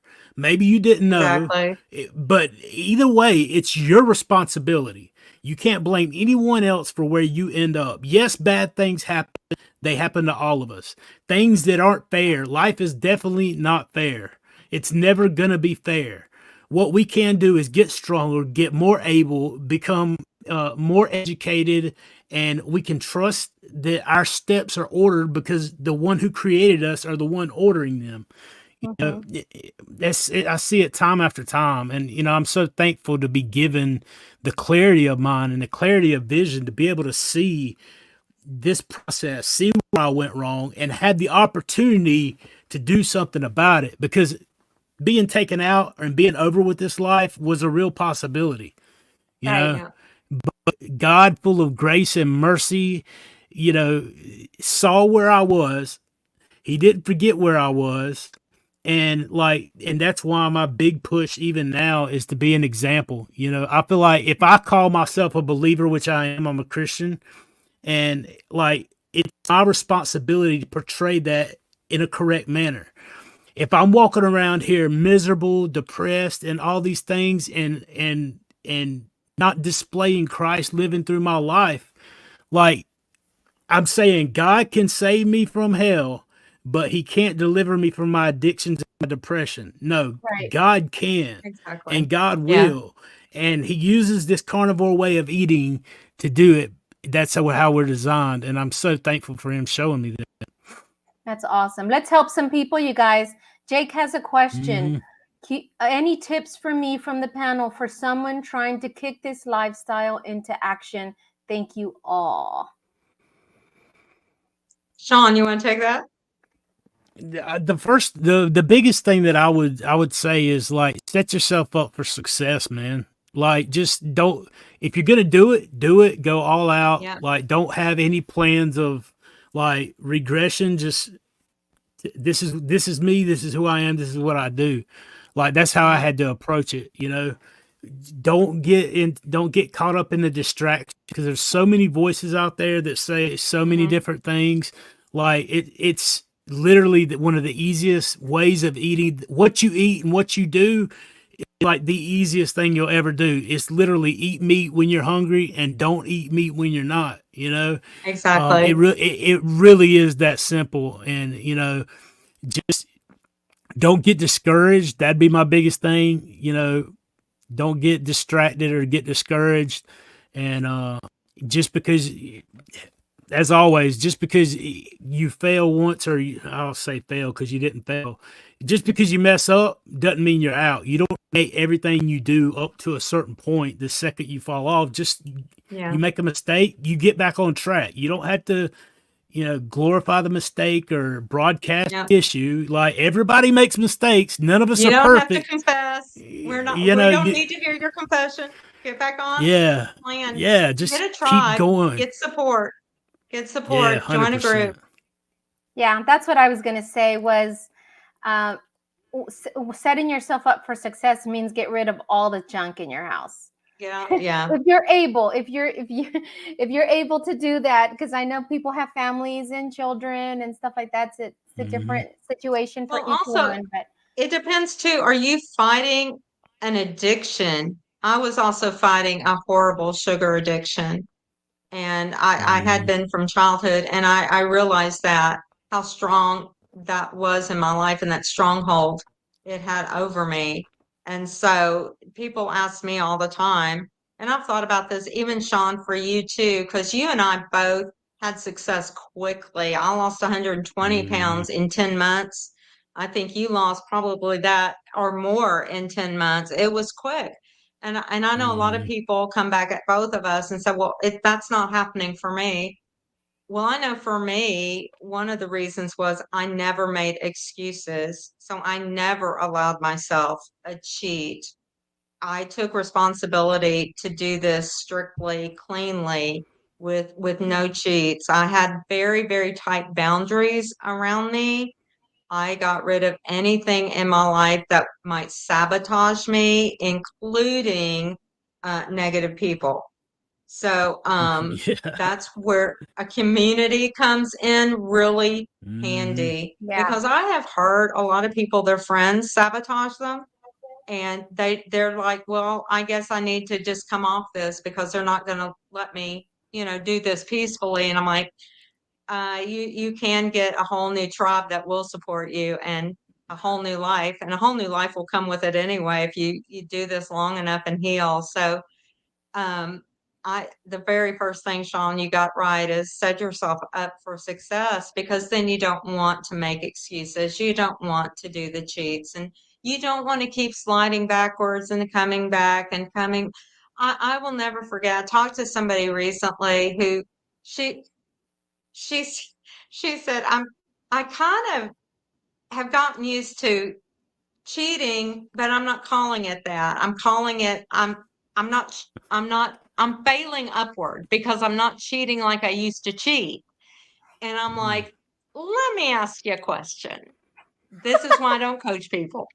Say you came home and you saw your husband kissing another one. Would you say he was staying faithful-ish? Or was he cheating? And she's like, he's cheating. I'm going to kill him. I'm like, same thing applies. Let's apply that to, okay, you're staying kind of keto-ish, carnivore-ish. Just because you're not having a brownie doesn't mean that's not a cheat, because you know what it did to your body, and you know that it set you up for a 3-day binge, and you know your decisions after that were not in your best interest and were not serving you. So is it worth being cheating-ish? Are you going to go kiss a stranger in your driveway? I mean, let's just think about it a different way. Yeah. This is why I will never be somebody's coach. No, and I understand why people say that, because I used to say stuff like that all the time, but it really was setting myself up for failure.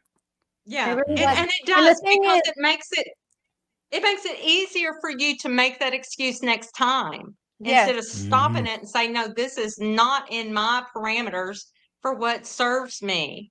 yes. And so you make it easier to keep doing those things. And you think it's going to be just as easy, just like Samson. I'm just going to get up like every other time. You think you're going to get up the next time, and all of a sudden it's been 6 months and you have not gotten up. That's the thing. And just because you found success doesn't negate you from the responsibility to keep making those decisions, because like Exactly. Susan, myself, like we may be a year and a half down the journey. Yeah, I lost 270 pounds. You lost close to, close to that, whatever, close to 200 pounds. Like if we were to go back to doing what we used to do, we'd go back to being what we used to be. Like it's like all or nothing. When you come out from where you are to get to a different level, you have to leave the stuff behind that you used to have. Yeah. Until it becomes who you are. Once it becomes who you are, it's a lot easier. But until then, you make that commitment every day, and you're making that commitment daily and with every choice, and you're thinking about what that choice means to you. Every choice is leading you to something positive, or it's leading you to something negative, and only you can decide the positive is worth it to me, the rewards are worth it to me, or they're not. And so that's something everybody's just going to have to face. And I think for Shawn and I, we both came from such despair. We knew the life change we'd been given. We knew the second chance we'd been given. And we were going to be responsible to do our best. And I have thought about this. Shawn, I've never heard you say once you made an excuse to slip up or anything else. You always owned this from day one. And so have I. And so I think that has a lot to do with somebody who has quick success that's consistent, because they have just committed to it. They've committed to be faithful to it, not faithful-ish, but faithful to it and faithful to that commitment. And they make it every day. I think that's a testimony to both of you. I think that's why, like, for a woman, Susan, you have lost a lot of weight. And for a man, and for anybody, you have lost a lot of weight, Shawn, in the time frame that you guys have done it. And it's because of your commitment. It's because you're committed to not cheating yourself and to not, you know, I mean, you guys just went 100%, and that inspires me. And I like, now I'm like, I haven't cheated either, but it's because of people like you that inspire me to, you know what, I can keep doing this. Like, I don't have to. And it really, like, I feel like I'm on a roll, and I feel like it's starting to become me, like you were saying. Yeah. So it's very, very cool. I love that your examples. It's so cool. Here's a question from Arlene. Shawn, would you talk about priming and what you've learned about it and what it did for you and what it is? So priming is my friend Raymond Design's program. Like, that's what he calls the program that they do over at Steak and Butter Gal. And it's great. Like, it's basically the same thing that I did for the first months whenever I came to Carnivore. I didn't call it priming. I didn't know priming was a thing. And I don't understand all the rules and all the setups for you know, the schedules that they carry. But what I do know about it's pretty good, and it's extremely similar to whenever we talk about, or you hear even Dr. Bear, some of the rest of us say, when you start eating carnivore, eat till you're full, eat 3 times a day. Don't try to control your portions. Don't try to limit your intake. Eat as much as you want all the time. Is, you know, especially when you first start, it's going to be multifaceted benefits. You're going to get nutrition that you've been lacking, and you're also going to be so full you don't want anything else, which means you're not going to want the junk that you're not supposed to have. But so many people come into this way of eating carrying those old habits of, well, if I'm going to lose weight, I've got to eat a small amount. No, like, if Miss Susan tells you about what she had today, like, she eats more than I do now. And I'm not trying to limit my portions. I'm trying to keep up. But, you know, I ate my way to health. There was not a point over the last year and a half, however, 500 and blah, blah, blah days since April the 17th, there's not been a time when I was like, man, I am absolutely starving and not go get something to eat. When my body tells me it's hungry, I need to give it nutrients, I do.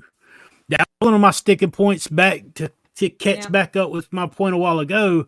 Dr. Barry said, you don't have to listen, you know, to limit your portions. You just eat the right food. It's not about amount. It's about what. It's about what we're putting in, not about how much. Our body will let us know when we've had too much or we need more. But it's not going to be like, ding, ding, ding. Hey, you don't need to put that toxic stuff you keep shoving down your throat in your mouth, because it's going to keep continuing to cause problems for me, you know, in the long run. But I mean, as far as the priming, it's literally just eating to the point of satiation, or even a little beyond at some point, so that you get the nutrition and the buildup of nutrients that you need, and you fight off the cravings, especially right at first. And the purpose too, isn't it to reset your hunger hormones? Doesn't it reset your hunger hormones and heal those, so you can get proper signals to know when you're hungry, know when you're full? I think that's one of the other purposes. Your ghrelin and your leptin are usually malfunctioning because they've been triggered every 5 minutes because of the carbs and the sugar and the way that our body burns those things up and runs through them so quick, and your insulin spikes and your blood sugar spikes, and then it dips, and it's like a roller coaster all the time, and it really throws your hormones out of whack. Plus, you're not getting the fat nutrients that you need to build the hormones to work properly either. So, you know, it's a chasm of different ideas. That's been the hardest thing to tell people. You've got to eat. You're going to have to eat. And they don't want to. I still come to people come to me all the time. I'm trying to eat 800 calories on carnivore. I'm like, oh, honey, no, let's talk. You can't do that. You're dieting. And actually, you're not even dieting. You're starving. We need to get those calories up. In the beginning, especially for women. Men don't seem to have that issue, but women, we're used to counting calories and portions. That's a good one. Let me say this. I want to address something, and maybe I shouldn't, but I'm going to. I'm not gonna name the magazine, but I recently was interviewed for a women's magazine. It came out today. I'm not promoting it or endorsing it. It was highly dramatized and fictionalized. If you know me, you would never recognize me in the article. It altered facts, it made up facts, it had things quoted that I never said, like lose 14 pounds in 4 days. I never said that. It also, I will say this though, they also quoted Dr. Berry, and to my knowledge, they didn't interview Dr. Berry for the article. So, but here's my thing. I know that women magazines, since the beginning of time, have had one purpose: to make women dissatisfied with their image. Yes. And how do you combat that? You sell them cosmetics and you sell them a diet. And so from childhood, little girls and now little boys, they're taught to diet. They're taught if they're not doing a diet constantly, they don't measure up. And women's magazines in particular, all of them, I'm not singling one out. Look at any women's magazine, they feature the current trending diet always, every issue. They feature the latest cosmetics. They throw a little gossip in for people who like to gossip. I mean, but you side by side a man's magazine, I mean, they're talking about politics and technology and fitness, and they're talking about bodies from the point of health and fitness. I mean, it's a completely different mindset. So it's no wonder that women grow up knowing they are supposed to diet. And that is a hard mentality to lay down. And when you come to carnivore, you need to not track, you need to not weigh, you need to understand that primarily it's a healing protocol. It is not a diet, which I told this interviewer repeatedly, this is not a diet. It is not a diet. It is not a diet. They wrote it like it's a diet. I mean, everything about it was, outlandish, eat this. They said I ate smoothies. I never had a smoothie. I mean, it was crazy. It was just crazy. But I just wanted, that was a great way to say that. That's been my number one thing when I talk to people is you cannot come into this with a diet mentality thinking you're going to eat 800 calories and this is going to work like it worked for Shawn and I. Shawn, I know you never just subsisted on 800 calories a day. I mean, I still don't, but sometimes I'll take a stick of butter. I'll go take a stick of butter and look at the little markings on the side. Cause like one tablespoon is like 100 calories or something. And I'll just eat the whole half the stick and just be like, oh man, there's 800 calories in a stick. I was like, I'll eat that whole stick of butter standing there and about, well, there's 800 calories. Let me get another one, I mean, being crazy. But I mean, it's the point, you know what I mean? Like, it's not get that idea, they get that calories thing out of your mind, like fix your relationship with it, fill up, don't think about it at first. My wife came to eat like Miss Cassie's in the house. Hi, Miss Cassie. Hey. Hey. My wife started May 1st, actually. Martha, you said you started what, the end of May? May 29th. May 29th. My wife started May the 1st after watching my journey for the last year. Not because she needs to lose weight. She's been a toothpick her whole life, but like she saw what it had done for me and heard what was going on and what I was saying and what we were talking about and all the other people. And like, she's like, I got to try it. I got to see what it'll do. Yeah. And she ended up still losing like 20 something pounds. She doesn't feel bloated, all the time. And, awesome. A lot of things are easier. So, it does make a difference. Even if you're not doing it for the huge weight loss or the type 2 diabetes, you never know what you're preventing from happening down the road too. Yes, absolutely. Absolutely. No, it's been a blessing. I remember I'm the baby carnivore, but I feel fantastic. And Mhm. for me, the biggest breakthrough is getting rid of the cravings. And Mhm. I remember the first time I heard somebody say that they got rid of the cravings, it was Kelly Hogan. It was when she was interviewed by Dr. Barry. Whenever somebody asks me about carnivore, that's the video I send them because it inspired me. And I didn't believe it the first time that I heard Kelly say that getting rid of the sugar-free jello and the diet whatever soda she was drinking because it was sugar-free and zero carbs. But when she got rid of that and the pickle, and that's when it cut all her cravings. And I was like, please, come on. Mhm. I just had a hard time believing that until I tried it. And when I tried Mhm. it, it really made all the difference in the world. Just like the 20 carbs that you got rid of your PTSD, Mhm. Susan. It's that's amazing to me. So, and I think that's what I would say to people that are doing keto or low carb. You don't know how good you can feel until you try carnivore. Try it for Yeah. 30, 60, 90 days. You have no Mhm. idea. Just try it as an elimination diet, and Yeah. just see how you feel. And then if you feel much better, you might find out that you actually like it a whole lot more. Or you might just Mhm. want to do it just to reintroduce certain foods a little bit at a time and see how you do. But I would recommend carnivore for everyone, even as just an elimination diet for 90 days. Yeah. Oh yeah. I You can mean, always go back. I Yeah. mean, you can go back if you heal some things and you want to do more of a ketovore.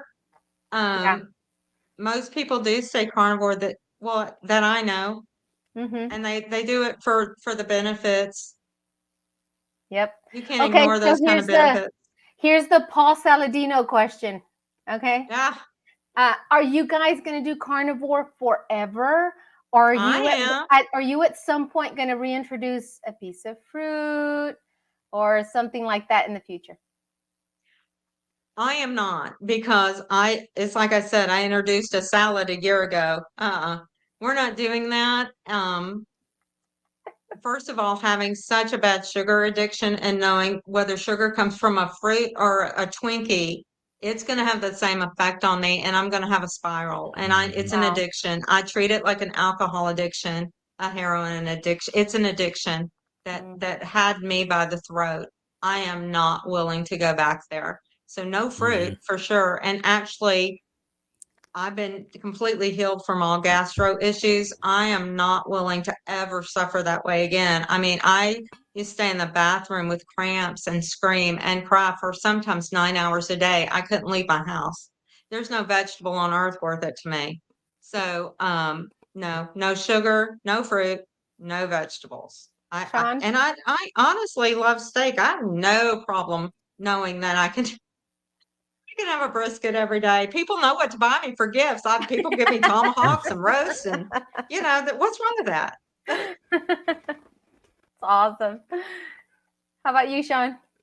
Oh, like so I built like after about what is it? I guess probably 4 months. Like I built in like once a month I would allow myself to have Texas fajitas.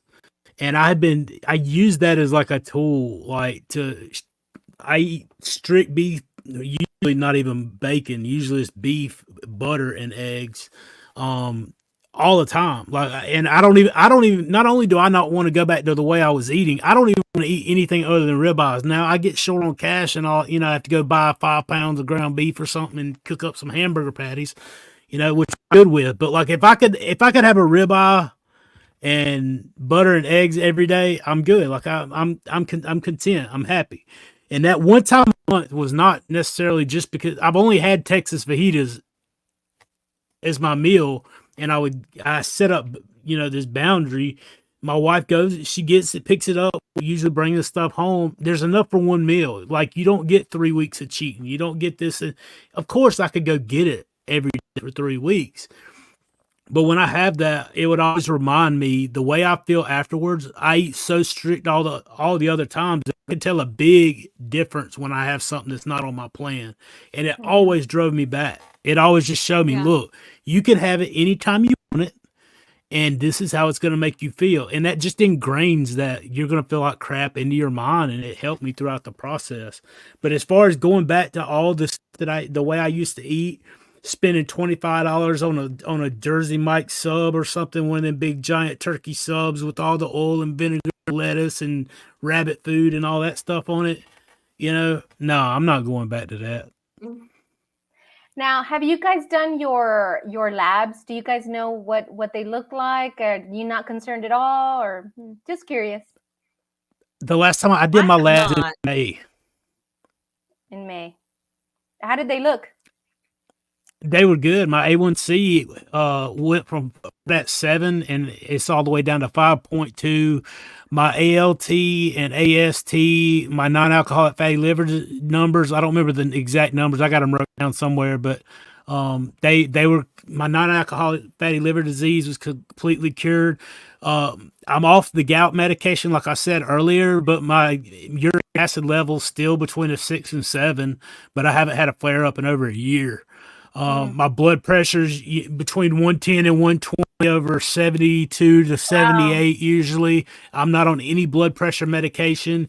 The only medication that I take is I take a testosterone injection because my testosterone number didn't come back to adequate as of the last time that I had blood work done.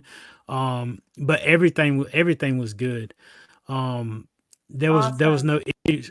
My triglycerides were, I think they were 60 or 70 something. Like, I mean, it was nothing. Awesome. My trigs were 61. My A1C went down to 5.2. Nice. Very happy about that. Very happy about that. I'm working on my HDL. Yeah. But we're working your on HDL, that. getting it up. Yeah. Lift heavy things. That's what Dr. Barry says. That's why I got to go with, That's why I wear that weighted vest. Nice. How about you, Susan? No labs? No labs. I really haven't had any reason to. I feel great. So, and I take my blood pressure at home. It usually runs 100 over 70 is pretty normal for me. Wow. So I don't have any of those issues. And even when I probably should have been medicated, I wanted to die. So I refused any medication or help. I wasn't going to take any because, I wasn't going to be here. And the last time I did go to the doctor and he gave me diet pills and told me to join Weight Watchers, I'm like, we're done. I'm not even ever going to go to the doctor. So I have it on my list. Dr. Barry has he did a video on do your own labs and what to order. And I've already gone online and filled out an order sheet to do that. So that's coming up. I'll be doing it. But Day the way I 133 feel of Carnivore for the Happy Carnivore. Oh, Yay. yes. Nice. That's awesome. Congratulations. Excellent. That's awesome. Great going. That's fantastic. I am amazed at the amount of people that are taking Ozempic. Yeah. I mean, it's just so easy to take the easy road, but there's consequences to everything. They are really having some side effects now. That's not the easy road. I mean, they are really suffering. So I wouldn't call that easy by any means, but it's an unnecessary road. Yes. And we know there's a better one. Right. God created this natural way. It blows my mind that all the damage that we do to our bodies for years and years and decades, and God created a way where in a very short amount of time, we can heal so many things naturally, where the cells are reborn, regenerated, cleansed. I'm amazed at the complexity of the body, yet God created it to heal. Yeah. Yeah, it's a master planner, master designer. I mean, he did perfect. He said it was very good, and I believe it. Yeah. Yep. He complimented himself. He's like, and it was good. It was good. Exactly. I mean, we need to all do that. We need to do that after we do something. It was good. Setting the example. Looking at a ribeye too, and it was good. Right. It was good. Yeah. I mean, it is quite amazing. Yeah. What is y'all's meat of choice? My meat of choice, ribeye. Fattiest I one would just fine. I would just say beef, but I'm like Shawn. I probably eat more ribeyes than anything else, but I also like a really big porterhouse. Mm. So those two are probably my go-to. And I've made friends with every meat manager within a 10-mile radius. So I know when the markdowns are happening. I know when the sales are happening. So I just go in there. I'm usually at every store right when they're putting the little yellow stickers on my steaks, and I do grab the ribeyes and the porterhouses all they have before anybody else can get there. And somebody once said, "Don't you feel bad about not leaving any for anybody else?" I'm like, "No, no, I don't. I don't feel bad at all because I've invested in these relationships with these meat people. It should pay some dividends." That's So awesome. I get there and I get it on sale. I mean, well, first of all, I eat 3 pounds of meat a day. I mean, it takes a lot to stock up my fridge. So Yeah. I'm going to get it on sale. My favorite meat is barbacoa, which is beef tongue. Beef tongue. Lingua. I'm Mexican, so They call it we grew lingua, up right? eating lengua. Barbacoa, tacos de Oh, lengua. it's good. And we grew up eating that Saturday mornings in tacos, though, but I could eat it without the tortilla now. But it's so good. And it's not something that we eat every day, but man, we love it. We love ourselves some beef tongue. About a month and a half ago, my sister served me oxtails for the first time. I had never had any. Oh I've my started buying those a gosh. lot. Oh my gosh. Where have I been? It was so I good. know. I've started buying those and beef neck. Because I make bone broth with beef neck. Okay. But it has enough meat on it that you can eat the meat off kind of the same way an oxtail is. So I buy both of those and make the bone broth and then eat the meat. Yes, both of those are excellent, and they're not super expensive. I mean, there is a way to do carnivore that is budget friendly. Ribeyes probably are not it unless you do like I do, and I always get them on sale, but there are budget friendly cuts. I mean, in the beginning, there are a lot of times I went to Sam's Club and just got that giant thing of stew meat. Yes. And just cooked it till it was fork tender and then seared it and got some crispy edges on it and threw an egg over it. I mean, there are ways to do it. We've got the happy carnivore loves himself some T-bone steak. Let's Good see. Oh, Cassie New likes York some New strip. York strip. I like those nice. too. Yeah, I do Nice. like those. I'm who not else? picky. We've got I'm not picky No, at I'm not all. either, honestly. grass-fed hamburger fried in lard. Well, there you go. That's a love Okay. language right All there. right. Yeah. We've got cranky carnivore, any cut of lamb. I need to eat more lamb. I I rarely just have started eating lamb. Shawn, do you eat lamb? I just now started eating I've it. never had lamb before in my life. Let me just say, I had it once because my husband liked it, and I tried it. I hated it. And I guess 2, 3 weeks ago, I had this craving for lamb, and it would not go away. And it's like I'm ready to go kill a sheep myself. I've got to have lamb. And I went to the store, and I got 7 lamb chops. I came home and ate every single one of them. Wow. It was like I hadn't eaten for a year. There was something in my body that was screaming for that. I have no idea what, and I have not wanted it since. I mean, I would eat it again. I'm not turned off by it. I would have it again. But there was something that I had to have that day in lamb, and now I'm just rotating it into my diet with the salmon and with the beef. It's It was funny just how funny that it was sudden. It's funny how that works because, like, whenever I first started out and would see people making butter bites and biting just biting into butter, I'm like, I haven't tried this that has yet. got to. I was like, this has got to be the weirdest bunch of people I've ever met in my life that just go bite butter off. And like, now I'm that weirdo.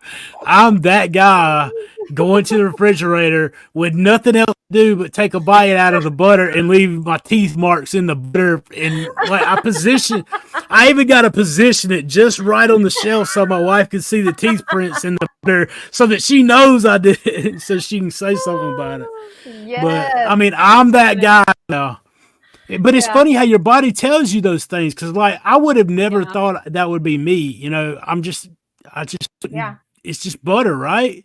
But Mhm. it's like my body is like wanting fat, so like it's not all the time. It's just sometimes it'll hit Mhm. me, and I'm like, man, I need to go get me a bite of butter for some reason, Mhm. and I Yep. feel fine. It may be After a while, our signals for knowing what our body wants starts to get sharper and sharper, right? when you Yeah. start listening to them. Yeah, I mean, it's amazing what your body can do when you give it what it's designed to have. I mean, it's Yeah. mind blowing, right? Yep. It's Oh, crazy. somebody likes beef flank and ribs. I love those too. Beef So flank. do If y'all I. have not had beef flank and ribs, oh my gosh, they are good. It's what I buy the most, actually. Do you? I love Mhm. those. I love those. Mhm. And flat iron steaks, they're not very expensive, but you can just cook them in the oven and then sear them, and they come out super tender. So flat Yeah. iron steaks are a great budget friendly cut Mm. of meat.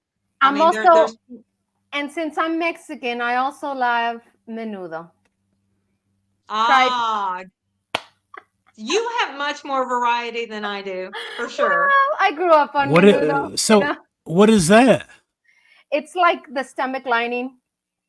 Oh, really? Okay. Yeah, All but you right. have to I got you. prepare it in such a way with the seasoning, and it takes Mm. hours to cook and stuff like that. Now, So, I I mean, had the lingua, yes, but I hadn't yeah, had none of the other. I had no stomach or the lining or tripe. intestinal lining. Yeah, I haven't I'm had none of leaving that that. for Martha. You can have Yeah, that, Yeah, Martha. yeah. No, I mean, I ain't honestly, scared. when I was a kid, I remember eating it, and it just tastes it like it would had a weird texture in Mm. my tongue, and I didn't like that. But with time, I mean, it was just so yummy. My mom prepares it so well. I need to learn her Mhm. recipe. I really do. Now that I'm a carnivore. It does Right? change, and it changes your taste buds too, because I Yeah. know now I really like really, really rare meat, and I never used to. And Yeah. now it's Mhm. like I barely want to cook it anymore. Yeah. It's Yeah. the rarer the better. Yeah. That's What is awesome. the best like trivial thing that you found on Carnivore? Not like the best thing, obviously. Obviously, we talked about the depression, the health, and all that. What is the trivial thing? Like every once in a while, I'll think of the trivial things that I've benefited from Carnivore Yeah, that I got aren't one. that big of a deal. What is it? What you got? I got one. The first day I was able to balance well enough to pull my underwear on and not fall Mm. over. Oh, Nice, that's nice. nice. It's trivial, but it Yeah. means a lot to this old woman Yeah. to balance on one leg and put her clothes on. Yes. That's Right? mine. And being able to Sean, put what your you got? socks on it, being man, I got a few, but like the one I wrote down today was, I'm so glad since the Carnivore that I don't have to stand in a waiting area and listen to people yell because they got pickles on their sandwich when they said hold them. Like, I'm so glad. Like, I don't have to hear anybody complain because they got extra Yes. onions whenever they said hold the onions anymore. Like, I never have to hear that again, ever. Yeah. Like, Yeah. that's a benefit of Carnivore that you didn't know you had, that you get, that you didn't know you needed. My trivial is not trivial for me, but it's probably not super impressive for other people, would be, and this is girl talk, sorry. But before, the time of the month, I would get severe lower back pain. I would have to put Mhm. hot pads on my back and sleep, face down. And it would be for 2, 3 nights in a row, and I wouldn't be able to sleep. I'd be up at 2, 3, 4 in the morning. I was miserable during the day because I hadn't slept. I mean, it's just the normal things that women go through that you have Mhm. no idea that that's actually, if you're eating the proper human diet, you don't actually have to go through a lot of that stuff. And I had no idea. I had no There's idea. been there's been so many women that I've heard in this community, and even the influencers talk about either they had lost their period and got it back, Yeah. or it was so painful and irregular and it's more stable. And I mean, like, it's not there again. That's one thing, you ladies, you don't get to pick and choose. Yeah. How, Keep what it's that coming one way or the other. So you got the to find a fat way to. ladies. eat all the fat. I think that's the biggest surprise is it's the fountain of youth.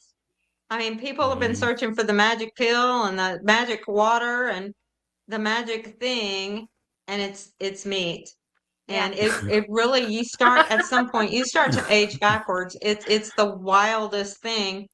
My hair, obviously completely white, completely gray. And I somehow I'm flexible now. So I was hanging upside down the other day. I will not tell you why, but I was hanging upside down and the mirror was in front of me. And I caught this sight of golden brown on my head. And I'm like, what is that? And I started parting my hair. My natural color has come back from here back.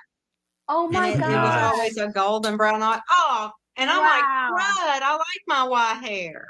Wow. I've heard a couple of people talk about that.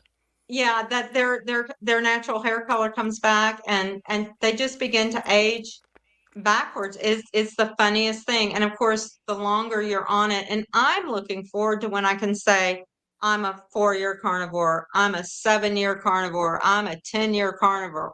I'm so excited about that I because know. your healing never stops. It keeps Right. progressing. So you just get better and better and better. And just to see what you hear of all these people in their 70s and their 80s Yeah. that are like getting their life back, like they're Well, like they feel like a 30-year-old. you know about Yeah. Rancher Maggie, who, what is she, 80, Yes! 82, I think? Oh my Oh my God. gosh, she looks like she's 22 and works like she's 22. It's Sweet. amazing. But she's been a carnivore for, I think, 65 years. Yes. Right. Yeah. I mean, can you imagine? No. She's a boss. She is, man. She's a could- Frankie boss. carnivore color. That's hysterical. I love that. Did you read that? The back of my 64-year-old neck feels like a baby's butt. Nice. That's a good nice. Yeah. I love it. It's so many good things, man. When you start focusing on those positives and start focusing on all that good stuff and get your head right, man, it is amazing. Speaking about the AIDS, like in the group, most you guys are in the group. There's some people that are doing some amazing stuff, even with the challenges and stuff like that, which I don't go real deep into. But like, I'm seeing lives change. I'm seeing people grab a hold of something that is so simple, like, and it drastically changed things. Doing things that they never thought possible. And even a year ago, like like I said, if you thought I didn't even like steak. The only meat I had was between 2 pieces of bread and a piece of tomato on it, maybe some mustard and some ketchup, some onions or something with some fries on the side. Like, that's the meat that I eat. So whenever I thought about eating steak, I'm like, yeah, that's all fine and well, but man, and now that's all I think about is like, whenever it's time to eat, let me get it and let me go. Isn't it just For so Jay- easy too? Just stocking up your fridge with meat or your freezer with meat, and it's just you prepare it and eat it so fast, and you're like, okay, done. On to do something productive. It used to take so long. So what am I going to eat it with? 5 minutes in the grocery store too. I mean, groceries are easy. 5 minutes in, 5 minutes out. Yeah. Yeah, there's people that come over because we have the social occasions here, so I can control it. And so when they come over and they open the fridge, there's nothing in there. They open the pantry, there's nothing in there. And then they open the freezer and they're like, oh my gosh, you can't get anything else in here. And I even, somebody gave me, I'm so blessed. Somebody gifted me a huge stand-up freezer for my garage. So yeah, that's cool too. awesome. That's why I say I hit every meat sale, and I only buy when it's on sale or it's discounted. But I at least have freezers to put it in. But the rest of the house is well, you were here. You were here, Martha. You know. Yep. There's She's the coffee real for deal. those strange people that Holyfield. want it, but. Oh man. Oh, absolutely. Happy Carnivore says, I look so much prettier because I'm healthier. My hair shines. I glow. I starved myself before Carnivore. Carnivore has saved me from a typical anorexia. Yeah. Susan, you were there. I was there. I was there. The longest I went without food was 40 days. Binged for 5, went another 35 without, Oh binged my for 7, gosh. went another 30 without. And then I started the purging. I know Mm. all Oh. I'm not kidding. I have a list. I went on 18 different diets, and binging and purging were probably some of my most popular because of course you got immediate results. Mm-hmm. Hmm. But the Yeah. what that does to your mind, I can't even tell you how it shreds your mind apart. Mm. I mean, you are so filled with self-loathing and shame. Hmm. It does a whole number on your mind that that's what I love about carnivore too. It heals and restores. You will not go through all that shame and remorse and that destruction of your mind How when much you're on freeing is that carnivore. for you? How much more It's freeing is that for you? Like do you remember? Do you remember the day where you told yourself or you forgave yourself and said it's okay to live again? Like it's okay. Like I don't have to stay here. The day you really let that sink in. I remember the day for me. Like that. I really do. That I it do sank because in. yeah, I knew I had that when God said I have a plan for you, and I said okay, and that Hmm. light came in, and I knew at the time maybe I didn't feel life was worth living, but he certainly felt like my life was worth living for him. And day by day, that grew stronger and stronger. And then probably I want to say 3 to 4 months of carnivore, I was so healed. I was going down the road, and I will never forget this, and that this applies to that point. I was going down the road and I felt strange. And I remember I was just driving, and I even said out loud, I feel so strange. What is wrong with me? There's something wrong. Something's going on. I realized I was happy. I had not had that emotion. I was not even happy as a Wow. Ooh. child. Nobody would ever accuse me of being happy. I didn't know what it Right. felt like. Wow. I thought there was something wrong. I immediately said something's wrong. And I realized this is what that feels like. I had no idea. Wow. So yeah, that goes exactly to that point. I'll never forget. I was driving down the freeway, and I realized this is what people experience as happiness. I had never had it.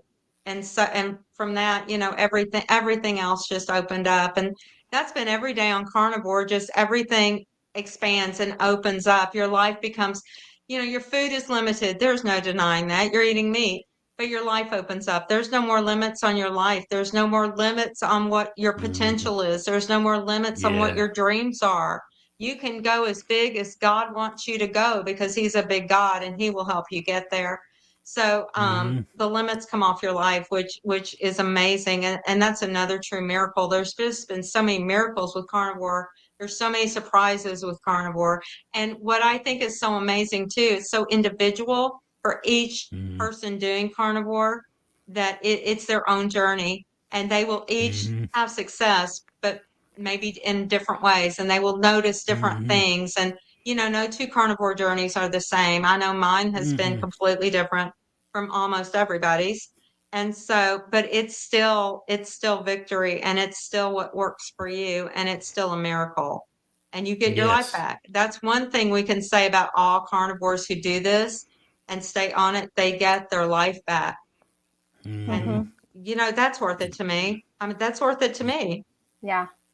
Oh, I 100%. Something that amazes me, the longer that I hear people's stories that are doing carnivore, ketovore, is that we're still discovering all the benefits of carnivore.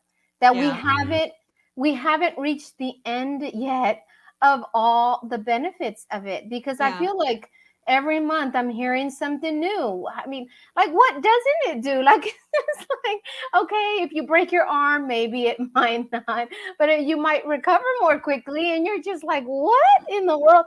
Like it, like it's the body. We go back again. If we treat it Hmm. right, if we give it the right nutrients, it will heal itself in so many Yeah. different areas. So that's incredible. All right, you guys get your last questions in. Let's go maybe another 10 minutes or so because it's way past Susan's bedtime, y'all. Okay. She gets up at I'm 3 in going the to be up in morning. a couple hours. I'm going to be up in a couple hours. Yeah. Right. I got up Exactly. and started my day at 2:30 this morning. I've been up since Wow. 2:30. Wow. Nice. That's not far from when I went to bed. Wow. That's Oh man, amazing. it's good though. Oh, it has Incredible. been fun. I knew it would be great. It's cool to talk with you like face to face, Susan, and you too, Martha. And like, Thank I you. mean, it's Likewise. weird. Just being able to share the journey, share the faith, our faith stories and everything else. It's been amazing. The whole process and not even understanding how significant it really is. I mean, being able to experience life again and finding new ways all the time. That's one thing I guess I should probably say to Jake as well, if he's still watching, man, is the other big thing is find yourself some hobbies, some things that you always wanted to do. If you always wanted to read, but you never took time to do that, you're going to get time to do that because as you start eliminating some of those things out, you're gonna be able to do so much. Like I read all the time now. I'm reading 3 or 4 or 5 books a week, all at different times, continuously learning and growing and studying and stuff that I always wanted to do because I have time that I need to fill up. That I used to worry about more food or what we're gonna do with food or what preparing food or whatever. That stuff, man, it's huge. You're gonna be able to do so much. So much more. So it's amazing how it's working and doing. Rob has a question here. Shawn, your success in weight loss was OMAD, eating around 900 to 1300 calories a day. More info on what that looks like, please. Thanks from Canada. I don't know about 9 to 13. It's probably, I guess that's probably close to what it was, but it wasn't OMAD. I've eaten 2 meals a day. I've only eaten 1 meal a day for 3 weeks, 2 different times. I tried to do the OMAD as a challenge, and I can never eat enough in 1 meal to sustain me Let for me the whole show you day. So, how. like you can apparently with your 5 pounds sitting, I'd be there all day. Like, I just can't do it. I get full and then I end up getting hungry again later on in the evening. I've tried it, but I'm 2 meals a day, usually between 10 and 2. 10 o'clock is usually a couple hours after I get up, obviously, and I don't like eating when I first get up. And I have eggs and butter, and then ribeye usually, or hamburger, some kind of beef usually in the evening. But lately, about the last month, so maybe more, I've had 3 meals a day again, just because my body's telling me I'm hungry again for a third meal that I'm not usually used to having. But if it wants it, it knows what it wants, and it tells me, and I give it to it, and go on about my business. Yeah. But I really do have to do a video on that because I get asked that all the time. I need to make more videos. I just don't have time. I started with OMAD, but I always made sure to eat enough. So I always ate, around 2,000 calories. So, but now I've settled into 2 meals a day. I have breakfast, usually eggs, and early dinner. So I'm done by 5. So I probably go 16-8, but I mean, I eat enough. I do well, and I'm still losing weight, and I still feel great. And it's what works for me. Well, I mean, eat 3 meals a day until it doesn't look good. When it stops looking good and you stop wanting to eat that much, that means your body's naturally telling you to slow up. So you slack off and go to 2 meals. And if you want to do 1 meal a day, I'm not saying it's wrong. You can do 1 meal a day if you want. If you can figure out how to make that work and you feel good, that's the big thing. It's not that it was a wrong thing for me to do. It just I didn't feel as good. And I went back to what made my body feel good. Arlene has a question. DC Learning says he eats more fat, like 75, 80, 85% for colds when you get a cold, and gets over very, very fast. So the question is, what do y'all go for colds, or what do we do when we get a cold? I don't think I've gotten a cold. Actually, I gotten had a one. cold, but I got over it very quickly, so I didn't Yeah, take anything. I haven't been sick in 3 years since I went even keto. So, I do know most people do eat more fat when they do get colds and viruses, and they have them for a much shorter duration. Yeah. Um, It actually wasn't a cold. I had the flu, but it was 3 days. I just slept it out, and that was it. well, and I do know people who have had recent surgeries too. They cut the fat and go up on protein because that kicks their healing into higher gear if you're like recovering from a surgery or something like that, or you're doing some kind of rehab. Protein, you want more protein than fat, but colds and flus, I've heard more fat. But you should be craving exactly what your body is needing. Mm. Yeah, I do a lot of resting, and I like the same thing. I'll eat more fat, try to eat my fat and my electrolytes whenever I get a cold. I was sick.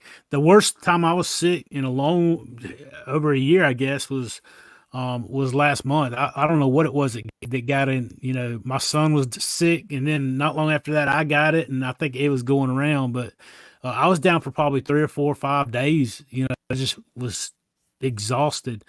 You don't But sleep, Shawn. You need yeah, that's sleep. true. I do need to I sleep. have a question because I know we get this all the time. Any supplement, Shawn? I don't. Do you supplement anything? Just the electro. I will take the Keto Chow Daily Minerals. Every once in a while, I have tried the Element ones as well. But other than Oh my gosh, electrolytes, that gives me cravings. I can't do Element because of the sweetener in it and the oh flavorings no, in it. Oh my God, messes with my brain. I'm like, no. yeah, me too. Mm-mm. It does me too. That's why I have to go with the non-flavored stuff because if I Yeah. have that chocolate element, it Oh my tastes gosh. like chocolate. I mean, Yes, it does. yeah, and like I get a head rush if I drink one of those elements Uh-huh. with the flavor in it. I get a head Yeah. rush. I I'm like, can't do it. whoa. I can't do it. I take yeah, I take electrolytes every day, but I take it less now, and I Yeah. noticed the difference being. I don't know if it's just because I'm going longer on carnivore or because I started this past month, I started exercising more. And I noticed that I actually needed it less. And I thought it would be the opposite. I thought I would need it more. And it seems to be fixing that for some reason. Yeah. So I'm a baby carnivore. What do I know? But I know that I'm taking less electrolytes than I did before. Yeah. I ended up taking more when I started working out, but then I went off of them for like 3 months. Yeah. I I don't took them think in the it's heat of something. the summer. Yeah, that too. Whenever you sweating out or Yeah. like, because Yeah. I drink almost 2 gallons of water a day, almost every day. Like it's not because of some arbitrary thing. Like that's just naturally. I drink a lot all the time. So, I mean, it's water, but it used to be 2-liter Dr. Peppers. Oh, that was my drink, Dr. Pepper. Really? Yeah. Well, Good when it minds think wasn't alike. whiskey and Coke. If it wasn't Oh whiskey and yeah. Coke, it Well. was Dr. Pepper. I am from Texas, guns and whiskey. That's our love language. Right. Cranky says, Gun. do you know what I should get to mix my own electrolytes? So he doesn't have to buy any. I don't. There's so There is many a recipe online. recipes. Yeah, there's recipes online, and also Amazon sells what Kelly Hogan recommends, which is that snake juice. I think it's a powder you mix in your water. Was it Dr. Barry and Nisha that have a recipe for Keto Raid or They whatever? have a recipe too. There are several out there. Okay, with like apple cider vinegar and something. I don't know. I really don't remember because I only ever took Redmond's Relight, and they were capsules, and I only took them in the heat of the summer. Otherwise, I don't take anything, and I wasn't going to mix anything. I think Redmond's Relight is pretty well balanced, where I want to say Element is not balanced real well. It's mostly magnesium, and it's very short on potassium. And a lot of people who take Element need added potassium from another supplement. And so, snake juice is really good. Redmond's Relight's really good. Making your own's really good. because you really do need the potassium, Mhm. or some people do. I mean, when you first start, you might need What is it? that support in electrolytes, but later on you don't as much. All right, you guys, I think that is it. Thank you guys Yeah. so much. Wow. The time It just was flew by. I know it's already 2.5 hours. That was a lot. Time flies when you're Oh having my fun. I'm glad gosh. I got to speak with you guys. Yeah. I was looking forward to it. I knew we'd have a great time with stuff we have in common and sharing. I Yeah. want to thank everybody that jumped in and spoke to us too from the on my channel. You know, I love you guys. You guys hit that like and subscribe button. Show Yes. Martha some love at Living La Vida Yes. Carney. And Susan, give her, a shout out, give her some love. I think I posted your Instagram on there. I was going to do your Facebook and tell them to all send you a message. Just don't Boykin. put the magazine photo on and we're good. Just Oh, let's come just on not now. even go. You Not can't go be there. You upset. look amazing. Don't be upset. That was amazing. Like, we know, those of us that know your heart. I'm glad you spoke to the issue though. A lot of those people probably going to try to get their own story off through and use your name to do it probably. Yeah. But we know you. We know how you rocked out, and we've been on this journey for a long time together. Awesome. Thank you guys so much for joining us. If you guys have any questions, hit us up, like, subscribe, comment, and we're here for you guys. If you guys need help, ask questions, join a tribe. There's the carnivorous community. There are lots of coaching groups. There's Kelly Hogan, the Steak and Butter gang, right? And there's Ask questions. Carnivore Quest. Yeah, there's so many of us. Follow, get a tribe, and let's do this together. Don't go Lone Ranger. Let's do this together. Yeah. We love you guys. Thank you so much. Thank you, Shawn. Thank you, Susan. I love you guys. I'm here for Thank you. you, Martha. And we'll see you next time. Bye. Absolutely. Bye. God bless you guys. Bye.